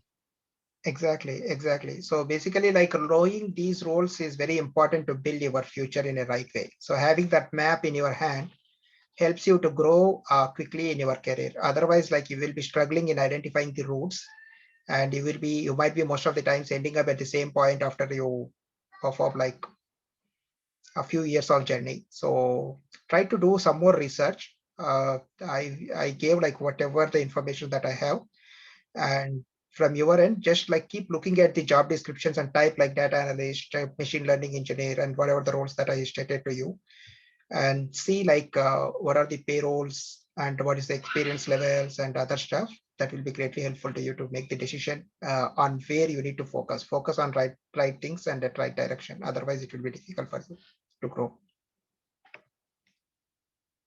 Yes, sir. Okay, great. Hello, sir. Yeah, go ahead. Yeah, sir. Like, I wanted to ask, like, what did you like about the upcoming project part? What will be in the meeting? In the next meeting, is it? Yes. Yeah, About the upcoming project you said, no? correct. So actually, like there are few things lined up, and the most advanced discussions that we had is with one of the banks on their infra, developing like ML models around it actually. So I'm trying to collect the requirements. It's not exactly infra. We can say it's a configuration management system. So their pain point currently is to generate the cases as and when there is a failure in the system, and there is a like big workflow which is currently manually handling, and they are checking with us whether we can perform some analytics on that, and whatever only high priority stuff can be manually handled and other stuff can be automated actually. So that's one thing. And the second thing is like a signature automation as well, but that's not going for the juniors, and at least not for the startups as well. I don't know whether they will give to us or not. So basically, the signature automation is to identify the signatures on the checks and other stuff, and box it into the. I mean, there are several things that they discuss. So one is based on the category, loan category, and the second one is based on the checks. The documents need to be segregated and write into the different boxes and all. That's where the RPA system that I discussed just a few minutes back, right? The Appian and the automation anywhere. So I'm exploring in those grounds. So if that works, so then we can discuss even in that way, because like we can use their reputations and our technical skills and then we will present something to them as a POC actually, rather than developing all these things in the Python. But other configuration management system, yes, it is on purely by using Python libraries we can achieve it, and it's not kind of like business critical as well, so they are happy. And but that will address like major stakeholders in the bank's pain points actually. So that will be great help for us. Okay, sir. Okay. So those two things I am thinking currently, those two are in advanced discussion, and there are several small, I mean like small things happening, but I don't want to focus on so many things at a time. Let's take one at a time. One of it. Yes, sir. Yes, sir. Okay, sir. Okay, so next one, I will see like based on the need, what I need to keep in the discussion points, and we can discuss accordingly. Definitely, I will give agenda as well for the next meeting so that we can have, I mean, like we all can be on same page. Yes, yes, yes. Yes, sir. We can have preparation. Okay, so I think that's everything for today. Have a pleasant weekend and all the very best for your future. Be connected, be in the communities where you love into, and try to connect with the right people and try to project your value, your work in the way of like benefits, not definitely in the way of technical terms, so that you will be on top anyway. With that note, bye bye guys, enjoy. Thank you, sir. Goodbye. Bye, bye, sir. Bye, sir.